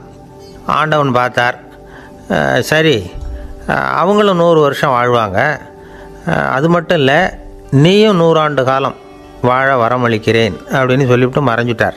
இதில் ஆண்டவன் வர்றதும் மறையிறதும் முக்கியம் இல்லை. இதில் கவனிக்க வேண்டியது ஆள்கிறவனின் விசால மனம், குடிமக்களின் விசால மனம், ஆள்கிறவன் மனைவியினுடைய விசால மனம். இப்படி ஒரு நாடு இருந்துட்டுதுன்னா எப்படி இருக்கும் வாழ்க்கை நினச்சி பாருங்கள். அதனால தான் பெரியவங்கள்லாம் சொல்கிறாங்க, இதய வாசல் திறந்தே இருக்கணும், இதயத்தின் கதவுகளை மூடாதீங்க அப்படின்னு சொல்லுவாங்க. என்கிட்ட ஒருத்தர் சொன்னார், என்னுடைய இதய வாசல் எப்பவும் திறந்தே தான் இருக்குதுன்னார். எதனால் அப்படி சொல்கிறீங்க அப்படின்னு கேட்டோம். டாக்டரே சொல்லிவிட்டார், என்னுடைய இதயத்தில் ஒரு ஓட்டை இருக்குது அப்படின்னு, வால்வு சரியில்லையா அப்படிங்கிறார். அளவுக்கு மிஞ்சினால் அமிர்தமும் நஞ்சு அப்படின்னு சொல்லுவாங்க. அது உண்மைதான். ஒருத்தருக்கு அளவுக்கு மீறிய புகழ் வந்துட்டுதுன்னு வச்சுங்க, அது கூட ஆபத்தாக போயிடுறது உண்டு. பழங்காலத்துல எல்லாம் கிரேக்க தேசத்தில் ஒரு பழக்கம் உண்டாம். அதாவது யாராவது ஒருத்தரை நாடு கடத்தணும்னா அதுக்கு ஒரு வழி உண்டு. அதாவது ஒருத்தரை நாடு கடத்தணும்னு மக்கள் விரும்புகிறாங்கன்னு வச்சுங்களேன், அவர் பேரை ஒரு மண்பாண்ட ஓட்டுச்சில்லில் எழுதி அதை ஒரு குறிப்பிட்ட பொது இடத்துல போட்டுற வேண்டியது, அவ்வளவுதான். இது மாதிரி பல பேர் போட்டுக்கிட்டே இருப்பாங்க, எல்லாம் அப்படியே குவிஞ்சு போயிடும். அந்த ஓட்டாஞ்சில்லு குவியலில் யாருடைய பேர் அதிகமாக இருக்குதோ அந்த நபரை ஒரு 10 ஆண்டுகள் நாடு கடத்தி விடுவாங்க. இது அந்த ஊர் வழக்கமாக. ஒரு நாள் அந்த குவியலுக்கு பக்கத்தில் ஒரு ஆள் நின்றுக்கிட்டு இருக்கிறான். அவன் கையில் ஒரு ஓட்டாஞ்சில்லு வச்சுருக்கிறான். அதில் யாரோட பேரையோ எழுதணும், எழுதி அந்த இடத்துல போடணுங்கிறது அவன் ஆசை. ஆனால் அவன் படிக்காதவன், அதனால் எழுத தெரியல. யாராவது அந்த வழியாக வர்றாங்களான்னு பார்த்துக்கிட்டே நின்றுக்கிட்டு இருந்தான். ஒரு பெரியவர் வந்துக்கிட்டு இருந்தார். அவர்கிட்ட ஓடினான், கையில் இருந்த மண்பாண்ட சில்லை கொடுத்தான். ஐயா, இதில் ஒரு பேர் எழுதி கொடுங்களேன்னா. அந்த பெரியவர் அதை வாங்கி கையில் வச்சுக்கிட்டு, என்ன பேர் எழுதணும் சொல்லு அப்படின்னா. இவன் சொன்னான், அரிஸ்டைடிஸ் அப்படின்னு எழுதுங்க அப்படின்னா. இதை கேட்டதும் அந்த பெரியவருக்கு அதிர்ச்சி. ஏன்னா அவர் தான் அரிஸ்டைடிஸ், தத்துவ மேதை அரிஸ்டைடிஸ் அவர். இருந்தாலும் நான் தான் அதுங்கிறத காட்டிக்காமல் அந்த ஆளுக்கிட்ட கேட்டார், அது சரிப்பா, அரிஸ்டைடிஸுங்கிற பேரை எழுத சொல்கிற, அவர் உனக்கு என்ன கெடுதல் பண்ணார், அவர் பேரை இதில் எழுத சொல்கிறிய அப்படின்னு கேட்டிருக்கார். அதுக்கு இவன் சொன்னானா, அவர் எனக்கு எந்த கெடுதலும் பண்ணலை, அவரை நான் பார்த்தது கூட இல்லை அப்படின்ட்டுருக்கான். அப்புறம் எதுக்காக அவரை நாடு கடத்தணும்னு நீ ஆசைப்படுற அப்படின்னு கேட்டிருக்கார். இப்போ அந்த ஆள் சொல்கிறான், அரிஸ்டைடஸை பற்றி எல்லாரும் பேசுகிறாங்க, அவர் ரொம்ப நல்லவர், அவர் ஒரு பெரிய அறிவாளிங்கிறாங்க, அவர் ஒரு பெரிய வள்ளல், பேரறிஞர், இப்படி எல்லாரும் சொல்கிறத கேட்டு கேட்டு எனக்கு ரொம்ப அலுத்து போயிட்டுது, அதனால தான் வெறுப்பாயிட்டேன் அப்படின்னு நானும். இதிலேருந்து என்ன தெரியுது, நாம் நல்லவனாக இருக்கிறதுல ஒன்றும் இடைஞ்சல் இல்லை. ஆனால் நம்மளை நல்லவன் எல்லாரும் சொல்ல ஆரம்பிச்சிட்டாங்கன்னு வச்சுக்கோங்க, அப்போ இடைஞ்சல் ஆரம்பம்னு அர்த்தம். எதுவுமே அளவுக்கு மிஞ்சி போகாமல் பார்த்துக்க வேண்டியது ரொம்ப அவசியம். அளவுக்கு அதிகமாக ஆசைப்படாதவங்களில் ஆப்ரஹாம் லிங்கனும் ஒருத்தரான். அவர் ஒரு தடவை தன்னுடைய நண்பர்கள்கிட்ட பேசிக்கிட்டு இருந்தாராம். ஒருத்தர் கேட்டிருக்கார், ஒரு மனுஷனுக்கு கால்கள் எவ்வளோ உயரம் இருக்கணும் அப்படின்னு கேட்டாராம். இதுக்கு ஆப்ரஹாம் லிங்கன் சொன்னாராம், அது என்ன, இடுப்புலேருந்து தரையை தொடுற அளவுக்கு உயரம் இருந்தால் போதும் அப்படின்னாராம். ஒரு ஜென் துறவி, அவருக்கு ரொம்ப வயசாகிட்டுது, கடைசி காலம். நண்பர்களெல்லாம் கூப்பிட்டார். நண்பர்களே, நான் வித்தியாசமான முறையில் சாகணும்னு ஆசைப்படுறேன், அதுக்கு ஏதாவது யோசனை சொல்லுங்களேன் அப்படின்னு கேட்டாராம். நண்பர்கள் சிரித்தாங்க. என்ன பேச்சு பேசுகிறீங்க, சாவறதுங்கிறது என்ன விளையாட்டு கத்தனமான காரியமா அப்படின்னு கேட்டிருக்காங்க. அந்த துறவி கொஞ்ச நேரம் யோசனை பண்ணார். அப்புறம் கேட்டாராம், இது வரைக்கும் யாராவது நடந்துக்கிட்டே இறந்துருக்குறாங்களா அப்படின்னாராம். எல்லாரும் இல்லைன்னாங்களாம். ஒருத்தர் மட்டும் சொல்லியிருக்கார், அப்படியும் ஒருத்தர் இறந்துருக்கிறதாக ஒரு கதையில் படிச்சிருக்கிறேன், ஒரு ஞானியால் தான் அப்படியெல்லாம் செய்ய முடியும் அப்படின்னு அவர் சொன்னாராம். சரி, அப்படின்னா அந்த முறை நமக்கு வேணாம், நின்றுக்கிட்டே யாராவது உயிரை விட்டுருக்காங்களா அப்படின்னு விசாரித்தாராம். அப்படியும் ஒருத்தர் இறந்துருக்கிறார் அப்படின்னாங்களாம். மறுபடியும் அந்த துறவி யோசனை பண்ணியிருக்கிறார், ஏதாவது வித்தியாசமான முறையில் நாம் போகணும் அப்படிங்கிறது அவருடைய விருப்பம். மனிதன் எப்படி வாழ்கிறானோ அப்படி இறப்பது தான் நல்லது. சரி, யாராவது தலைகீழாக யோகம் செய்யும் நிலையில் இறந்துருக்கிறாங்களா அப்படின்னு விசாரித்தாராம். நண்பர்கள் சிரித்தாங்க. தலைகீழாக நின்னபடி இறந்ததாக நாங்கள் கேள்விப்பட்டதே இல்லை, அது முடியாத காரியம் அப்படின்ட்டுருக்காங்க. இப்போ அந்த துறவிக்கு திடீர்னு உற்சாகம் வந்துட்டுது. உடனே எழுந்திரிச்சார், தலைகீழாக நின்னார், அப்படியே உயிரை விட்டுட்டார். அவ்வளோதான். அந்த மடாலயத்தில் ஒரே குழப்பம். எப்படி அவரை கீழே இறக்கி படுக்க வைக்கிறது அப்படின்னு புரியல. இப்படி உயிர் விடுறதை பற்றி அவங்க இது வரைக்கும் கேள்விப்பட்டதும் இல்லை. உண்மையிலேயே இவர் இறந்து தான் போனாராங்கிறதும் தெரியல. சோதித்து பார்த்தாங்க. இதய துடிப்பு, நாடி துடிப்பு எல்லாம் நின்று போயிருந்தது. இவர் எப்பவும் இப்படி தான், என்ன பண்ணுறது இப்போது அப்படின்னு சொல்லி எல்லோரும் குழம்பிக்கிட்டு இருக்கிற சமயத்தில் ஒரு பெரிய ஒரு யோசனை சொன்னார். இந்த துறவியோட மூத்த சகோதரி பக்கத்து மடாலயத்தில் இருக்கிறாங்க, அவங்கள இங்கே அழைச்சிட்டு வந்தால் ஏதாவது வழி கிடைக்கும் அப்படின்னார். அந்த அம்மாவுக்கு 90 வயசு. அழைச்சிட்டு வந்தாங்க. ஒரு குச்சியை ஊன்றிக்கிட்டு அப்படியே மெதுவாக நடந்து வந்தாங்க. தம்பி தலைகீழாக நின்று உயிர் விட்டு இறக்கிறத பார்த்தாங்க. தம்பின்னு கூப்பிட்டு பார்த்தாங்க, ஒன்றும் காணும். உடனே என்ன பண்ணாங்க, தன்னுடைய கைத்தடியால் தம்பியோட உடலை ஒரு தட்டினாங்க. ஏப்பா சாகிறப்பவும் உன்னுடைய குறும்புத்தனத்தை விடலையா? இப்படியாடா சாகிறது, ஒழுங்காக செத்து தொலை அப்படின்னாங்களாம். அவ்வளவுதான். உடனே அந்த துறவி திரும்பி நேராக நின்னார். அக்கா கோவப்படாத, நான் ஒழுங்காக சாகிறேன், எப்படி செத்தா என்ன, எல்லாம் எனக்கு ஒன்று தான் அப்படின்னு சொல்லிவிட்டு அப்படியே தரையில் படுத்து உயிரை விட்டாராம். அதுக்கப்புறம் அந்த அம்மா கோலை கையில் எடுத்துக்கிட்டு அப்படியே திரும்பி கூட பார்க்காம அவங்க பாட்டுக்கு போயிட்டாங்களாம். மரணத்தை ஒரு விளையாட்டாக ஆக்கிய அந்த துறவிக்கு வாழ்க்கையே ஒரு விளையாட்டாக தான் இருந்திருக்குது. எந்த நோக்கமும் இல்லாமல் செயல்படுறதுன்னா என்னங்கிறதும் அவருக்கு தெரிஞ்சிருக்குது. பயனை எதிர்பார்க்காம பணி செய்து வாழ்ந்து மறைந்த மகான் அவர். தம்முடைய தொழிலை விளையாட்டு போல் செய்ய தெரிஞ்சவருக்கு வாழ்க்கையே ஒரு விளையாட்டாக மாறிடும். எல்லாமே விளையாட்டாகி விடுகிற போது மரணமும் விளையாட்டாகிவிடும் அப்படிங்கிறது தான் அந்த தத்துவம். ஆனால் அதுக்கு முன்னாடி உங்களுக்குள்ளே இருக்கிற உண்மையான நடிகனை நீங்கள் அடையாளம் கண்டுபிடிக்கணும். நீங்கள் நடிக்க வேண்டியதே இல்லை, நீங்கள் ஏற்கனவே நடிச்சுக்கிட்டு தான் இருக்கிறீங்க. நீங்கள் இந்த உண்மையை தெரிஞ்சுக்கணும், அவ்வளவுதான். இதுதான் ஞானிகளுடைய கருத்து. நீங்கள் தெருவில் நடந்து போயிட்டுருக்கிறீங்க, எதிரில் வர்றவர் உங்களை பார்த்து எப்படி இருக்கிறீங்கன்னு கேட்குறார். நல்லா இருக்கிறேங்கிறீங்க. உண்மையிலேயே நாம் நல்லா இருக்க மாட்டோம், ஏதாவது உடம்புல கோளாறு இருக்கும். ஆனால் அப்படி சொல்லுவோம், நல்லா இருக்கிறேன் அப்படின்னு. அது நடிப்பு தானே. உங்களை சந்தித்ததில் ரொம்ப மகிழ்ச்சி அப்படின்னு சொல்கிறோம். உடனே கொஞ்சம் நிதானமாக யோசித்து பாருங்கள், உண்மையிலேயே உங்கள் மனசு மகிழ்ச்சி அடைஞ்சுட்டுதா? அது நடிப்பு தானே. வாழ்க்கையை சரியாக புரிஞ்சுக்கிட்டால் எல்லாமே நடிப்புங்கிறது புரியும். கல்யாண பத்திரிக்கை அனுப்பியிருந்தேனே, ஏன்டா வரலன்னு கேட்டான் ஒருத்தன். வந்திருந்தேனே அப்படின்னானா இவன். டேய் ஏன்டா போய் சொல்கிற, நான் பத்திரிக்கையே உனக்கு அனுப்பலையே அப்படின்ட்டுருக்கான் அவன். அதுக்கு இவன் சொன்னானா, பத்திரிக்கை அனுப்புனேன்னு நீ போய் சொல்கிறப்போ கல்யாணத்துக்கு வந்தேன்னு நான் போய் சொல்லக்கூடாதா அப்படின்னானா. ஒரு பெரிய பியானோ கலைஞர் வியன்னாவில் இருந்தார். ரொம்ப புகழ்பெற்ற இசை கலைஞர் அவர். இங்கிலாந்து மகாராணி விக்டோரியா அவருடைய சங்கீதத்தை கேட்கணும்னு ஆசைப்பட்டாங்க. அவரை அரண்மனைக்கு கூப்பிட்டாங்களாம். பியானோ வாசிக்க சொல்லி கேட்டாங்களாம். இவரும் ரொம்ப பிரமாதமாக வாய்ச்சி காட்டியிருக்கார்.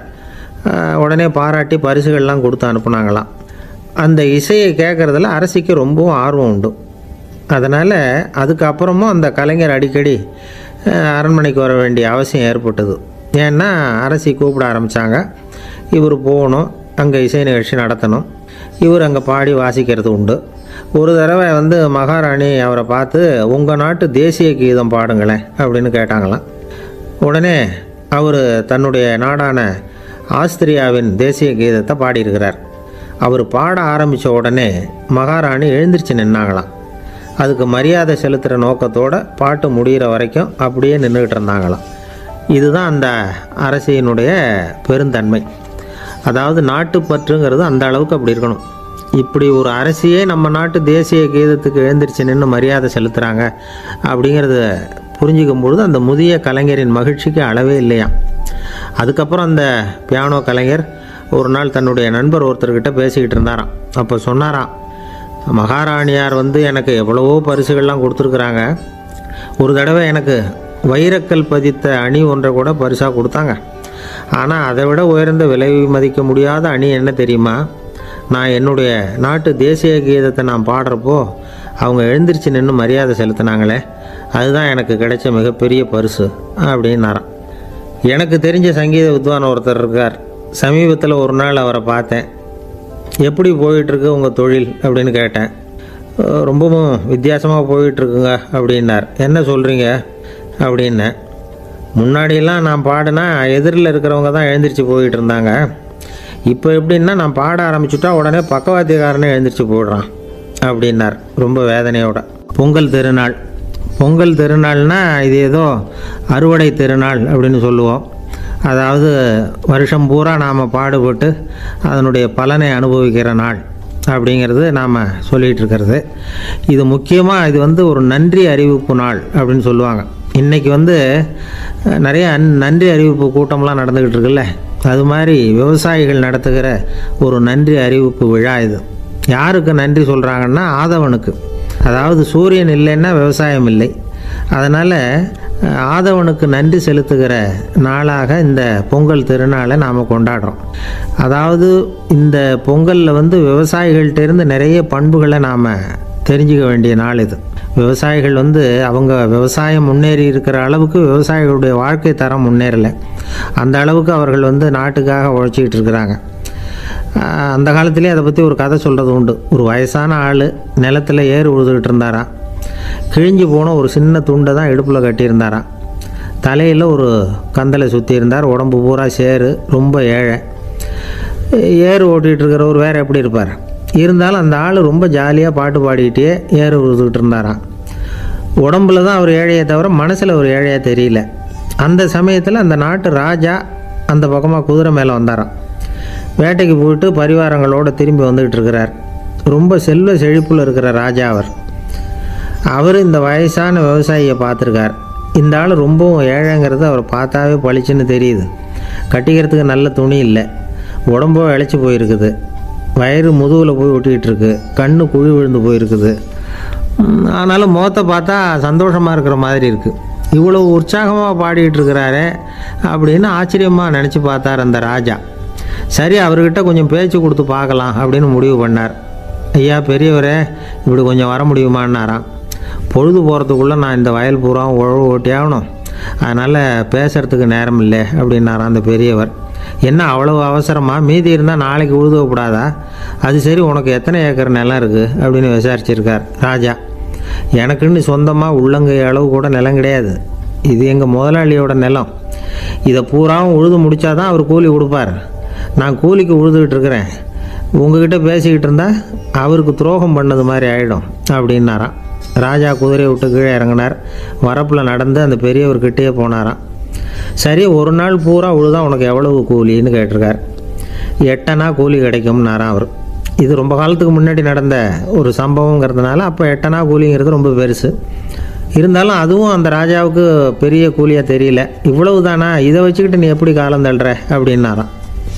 ஒன்றும் கவலை இல்லை அப்படின்னாராம் அவர். ராஜாவுக்கு ரொம்ப ஆச்சரியமாக போச்சு.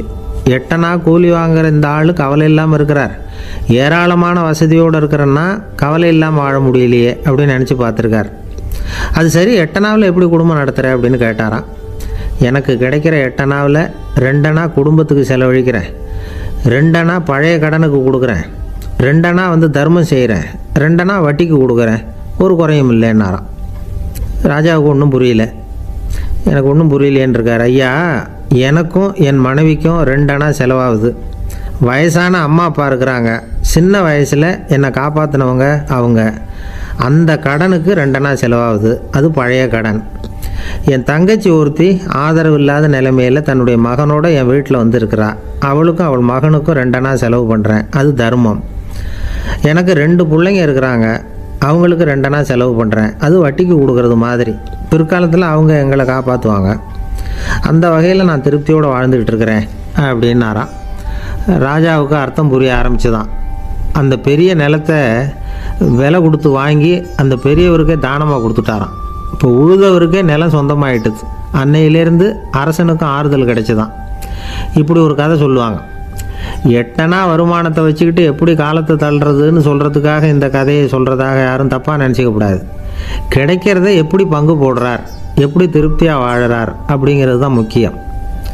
அது மாதிரி இன்றைக்கு இந்த பொங்கல் திருநாளில் உழவர்கள் மனசு மகிழ்ச்சியாக இருந்ததுன்னா அது எல்லாரும் மகிழ்ச்சியாக இருக்கிறது மாதிரி அர்த்தம். அதனால் அவர்கள்ட்டேருந்து நாம் பாடம் கற்றுக்கணும். சில உழவர்கள் தங்கள் நிலத்தில் விளையிறத தாங்கள் சாப்பிட மாட்டாங்க, அடுத்தவங்கள்ட்ட விற்றுட்டு சந்தையில் போய் வேறு அரிசி வாங்கிட்டு வந்து தான் இவங்க சாப்பிடுவாங்க. அப்படிப்பட்ட விவசாயிகள்லாம் இது உண்டு. பங்கிடுகிற பண்பை உழவர்கள்ட்டேருந்து கற்றுக்கொள்ளுங்கள் அப்படிம்பாங்க.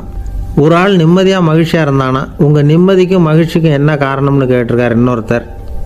என்கிட்ட இருந்தது பூராவையும் என் பிள்ளைங்களுக்கு சமமாக பங்கு போட்டு கொடுத்துட்டேன், எனக்குன்னு எதுவுமே வச்சுக்கல, அதுதான் நிம்மதிக்கு காரணம்ன்றிருக்கான். உங்ககிட்ட இருந்தது எவ்வளவு இருந்தது அப்படின்னு கேட்டிருக்காரு அவர். மொத்தமாக ஒரு 50,000 ரூபா இருக்கும் அப்படின்னு இருக்கான். அவ்வளவும் பணமாகவே இருந்ததா அப்படின்னு கேட்டிருக்காங்க இவங்க. இல்லைங்க, அவ்வளவும் கடன், அதை தான் பிரித்து கொடுத்துருக்கேன் பிள்ளைங்கக்கிட்ட அப்படின்னு நானா. அவன் எது ரொம்பவும் கஷ்டமான காரியம் அப்படின்னு கேட்டார் ஒருத்தர். ஒருத்தருக்கு ஒருத்தர் சண்டை போடாமல் இருக்கிறது தான் ரொம்ப கஷ்டமான காரியம் அப்படின்னு தோணுது. ஒரு நாட்டுக்கும் இன்னொரு நாட்டுக்கும் சண்டை, நாட்டுக்குள்ளேயே ஒரு குரூப்புக்கும் இன்னொரு குரூப்புக்கும் சண்டை. ஏன் சண்டை போட்டுக்கிறீங்கன்னு கேட்டு பாருங்கள். நாங்கள் சமாதானத்துக்காக தான் சண்டை போட்டுக்கிறோம் அப்படிம்பாங்க. வாழறதுக்காக பிறந்த மனுஷன் லட்சியத்துக்காக உயிரை விட தயார் அப்படின்னு சொல்லிகிட்டு இருப்பான். அப்படி உயிரை விடுறவங்கள நாமளும் பாராட்டுவோம். ஆனால் ஒன்றுமில்லாத விஷயங்களுக்கெல்லாம் சண்டை போடுறவங்களெல்லாம், அப்படிப்பட்டவங்களையும் சரி உயிரை விடுறவங்களையும் சரி என்னென்னு சொல்கிறது, யுத்தங்களாலேயும் சண்டைகளாலேயும் நாம் அடையிறது என்னங்கிறது ஒரு பக்கம் இருக்கட்டும், இழக்கிறது என்ன தெரியுமா? ஏராளமான உயிர்கள். ரத்தம் சிந்துறதுக்கு நான் தயார் அப்படின்னு மார்தட்டி சொல்லலாம். ஆனால் ரத்தம் சிந்தினா உயிர் காத்துக்கிட்டு இருக்க தயார் இல்லை. அதாவது உயிர் நமக்காக காத்துக்கிட்டு இருக்க தயார் இல்லை. இழக்கிற ரத்தத்தை ஈடுகட்டினா தான் உயிரை காப்பாற்ற முடியும். அதனால் இது சம்மந்தமாக ஆராய்ச்சி செய்கிற கட்டாயம் ஏற்பட்டு போச்சு. அதோட விளைவாக புதுசாக ஒன்றை கண்டுபிடிச்சிருக்கிறாங்க. அதுதான் செயற்கை ரத்தப்பொடி. இப்போ இந்த திடீர் சாம்பார் பொடி, திடீர் ரசப்பொடி, திடீர் காப்பி பொடி இப்படிலாம் சொல்கிறோம்ல, அது மாதிரி இது திடீர் ரத்தப்பொடி. இஸ்ரேல் ஒரு சின்ன நாடு, மக்கள் தொகை குறைச்சல், அதோட போர்கள் வேறு.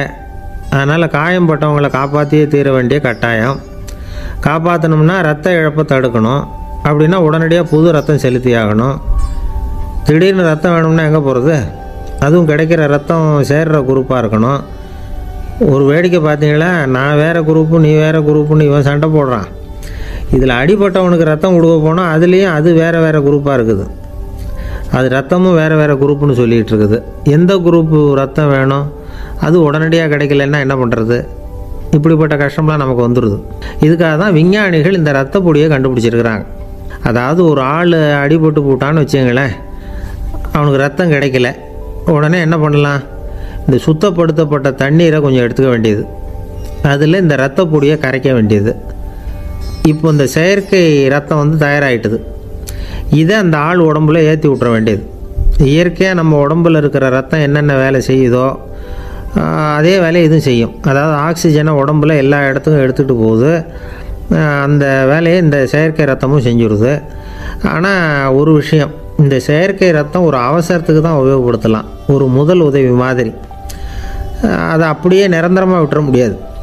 பின்னாடி தேவையான குரூப்பு உண்மையான ரத்தம் கிடைச்ச உடனே அதை செலுத்திக்கணும். உண்மையான ரத்தத்தை 20லேருந்து 40 நாள் வரைக்கும் தான் பாதுகாக்க முடியும். அதுவும் குளிர்பதன பெட்டியில். அதுக்குள்ளே உபயோகப்படுத்தலைன்னா அது வீணாக போயிடும். இந்த ரத்த பொடி அப்படி இல்லை, எவ்வளோ நாள் வேணும்னாலும் அப்படியே வச்சுருக்கலாம், குளிர்பதன பெட்டியும் தேவையில்லை. ஆனால் ஒன்று, இது தண்ணியில் கலந்து செயற்கை ரத்தமாக ஆக்கிவிட்டா அதோட வலு 72 மணி நேரம் தான். அதாவது 3 நாள். அதுக்குள்ளே அந்த ஆசாமியை எங்கேயாவது ஆஸ்பத்திரிக்கு தூக்கிட்டு போய் உண்மையான ரத்தத்தை கொடுத்துடணும். சண்டையில் அடிபடுறவங்க, சாலை விபத்தில் அடிபடுறவங்க, இவங்களுக்கெல்லாம் அவசரத்துக்கு கை கொடுத்து உதவுறது இந்த செயற்கை ரத்த பொடி. அதுக்கப்புறம் நாம் கொடுக்குற ரத்தம் தான் அவங்கள காப்பாற்றணும். இன்றைக்கி ரத்தத்தை தானமாக கொடுக்க தயாராக இருக்கிற நல்ல உள்ளங்கள் ஏராளம். எவ்வளவு ஆக்சிடெண்ட்டு, ஆப்ரேஷன், இதில் சம்மந்தப்பட்டவங்களை காப்பாற்றுறது நாம் தானமாக கொடுக்குற ரத்தம் தானே. ஒரு ஆக்சிடெண்ட்டு, ஒரு ஸ்கூட்டர் ஒரு ஆள் மேலே மோதி விட்டுது, பார்த்து வரக்கூடாதா அப்படின்னா அந்த ஆள், நீ தான் பார்த்து நடக்கணும், ஏன்னா 20 வருஷமாக நான் அந்த ஸ்கூட்டரை ஓட்டிகிட்டு இருக்கிறேன் அப்படின்னு நானா இவன். இதுக்கு அவன் சொன்னானா, நீ தான் பார்த்து ஓட்டணும், ஏன்னா 40 வருஷமாக நான் இப்படி நடந்துக்கிட்டு இருக்கிறேன் அப்படின்னு நானா. ஒரு ஊரில் ஒரு ராஜா இருந்தார். பெரிய அரண்மனையில் தான் இருக்கிறார். எல்லா வசதியும் இருந்தது. இருந்தாலும் அவர் எல்லாரும் சொல்கிறது எப்படி தெரியுமா? பிச்சைக்கார ராஜா. அப்படி ஒரு பேர் அவருக்கு நிலச்சி போச்சு. ஜனங்களும் சரி, மற்ற தேசங்களில் உள்ளவங்களும் சரி, அவர் அந்த பேர் சொல்லியே குறிப்பிடுறது வழக்கமாக போட்டுது. இது அவருக்கு ரொம்ப கவலையாக போச்சு. என்ன இது, நம்மளை தேடி வர்றவங்களுக்கெல்லாம் நாம் சோறு போடுறோம், நம்ம புகழ்ந்து பாடல் ஏற்றி கொண்டு வர்ற புலவர்களுக்கெல்லாம் அவங்க எப்படி வந்தாலும் ஒருவேளை சோறு போடணுங்கிறது உத்தரவு. இவ்வளவுலாம் செஞ்சும் நம்மளை போய் பிச்சைக்கார ராஜான்னு எல்லாரும் சொல்கிறாங்களே, அது ஏன், எதுக்காக இப்படி சொல்கிறாங்க? இதுதான் ராஜாவுக்கு குழப்பம். சரி, இதை பற்றி நம்ம அமைச்சர்கள்கிட்ட கேட்கலாமா அப்படின்னு யோசனை பண்ணார்.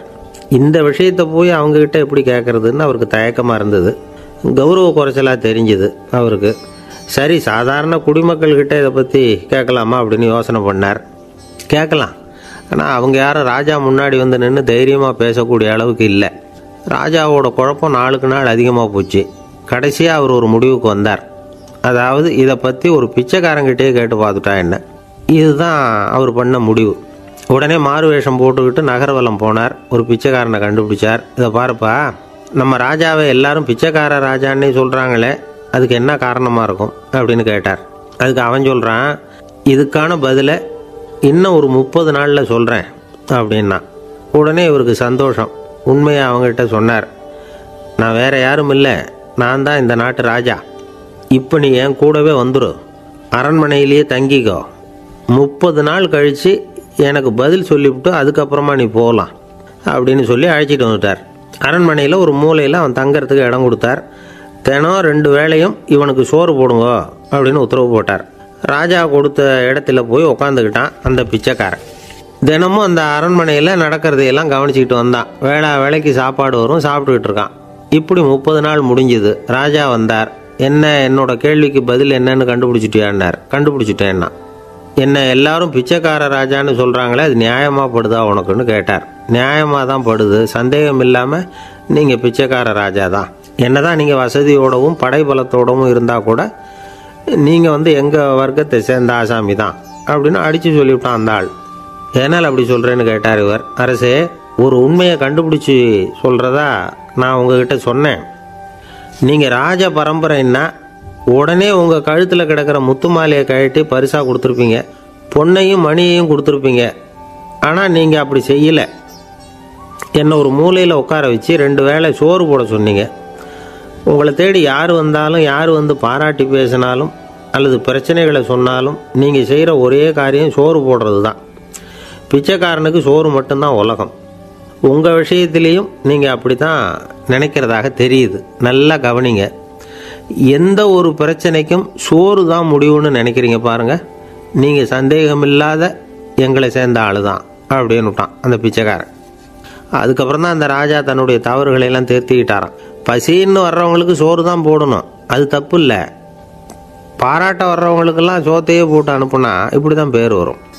எனக்கு தெரிஞ்ச ஒருத்தர் தினமும் யாராவது ஒருத்தரை தன் வீட்டுக்கு அழைச்சிட்டு போவார், சாப்பாடு போட்டு அனுப்புவார். முன்னறிவிப்பு இல்லாமல் திடீர்னு ஒரு விருந்தாளியோடு வீட்டில் போய் இவர் நிற்கிறது வழக்கம். அந்த அம்மாவும் இவருக்காக தயார் பண்ணி வச்சுருந்ததை இவர் அழைச்சிட்டு வந்திருக்கிற விருந்தாளிக்கு போட்டுருவாங்க. விருந்தாளி சாப்பிட்டுட்டு போனதுக்கப்புறம் இவர் மனைவி கிட்ட உனக்கு சிரமம் வேணாம் அப்படின்னு சொல்லிவிட்டு பக்கத்தில் உள்ள ஒரு ஹோட்டலுக்கு போய் காசு கொடுத்து சாப்பிட்டுட்டு வந்துடுவார். பல நாள் இப்படி நடக்கும். ஒரு நாள்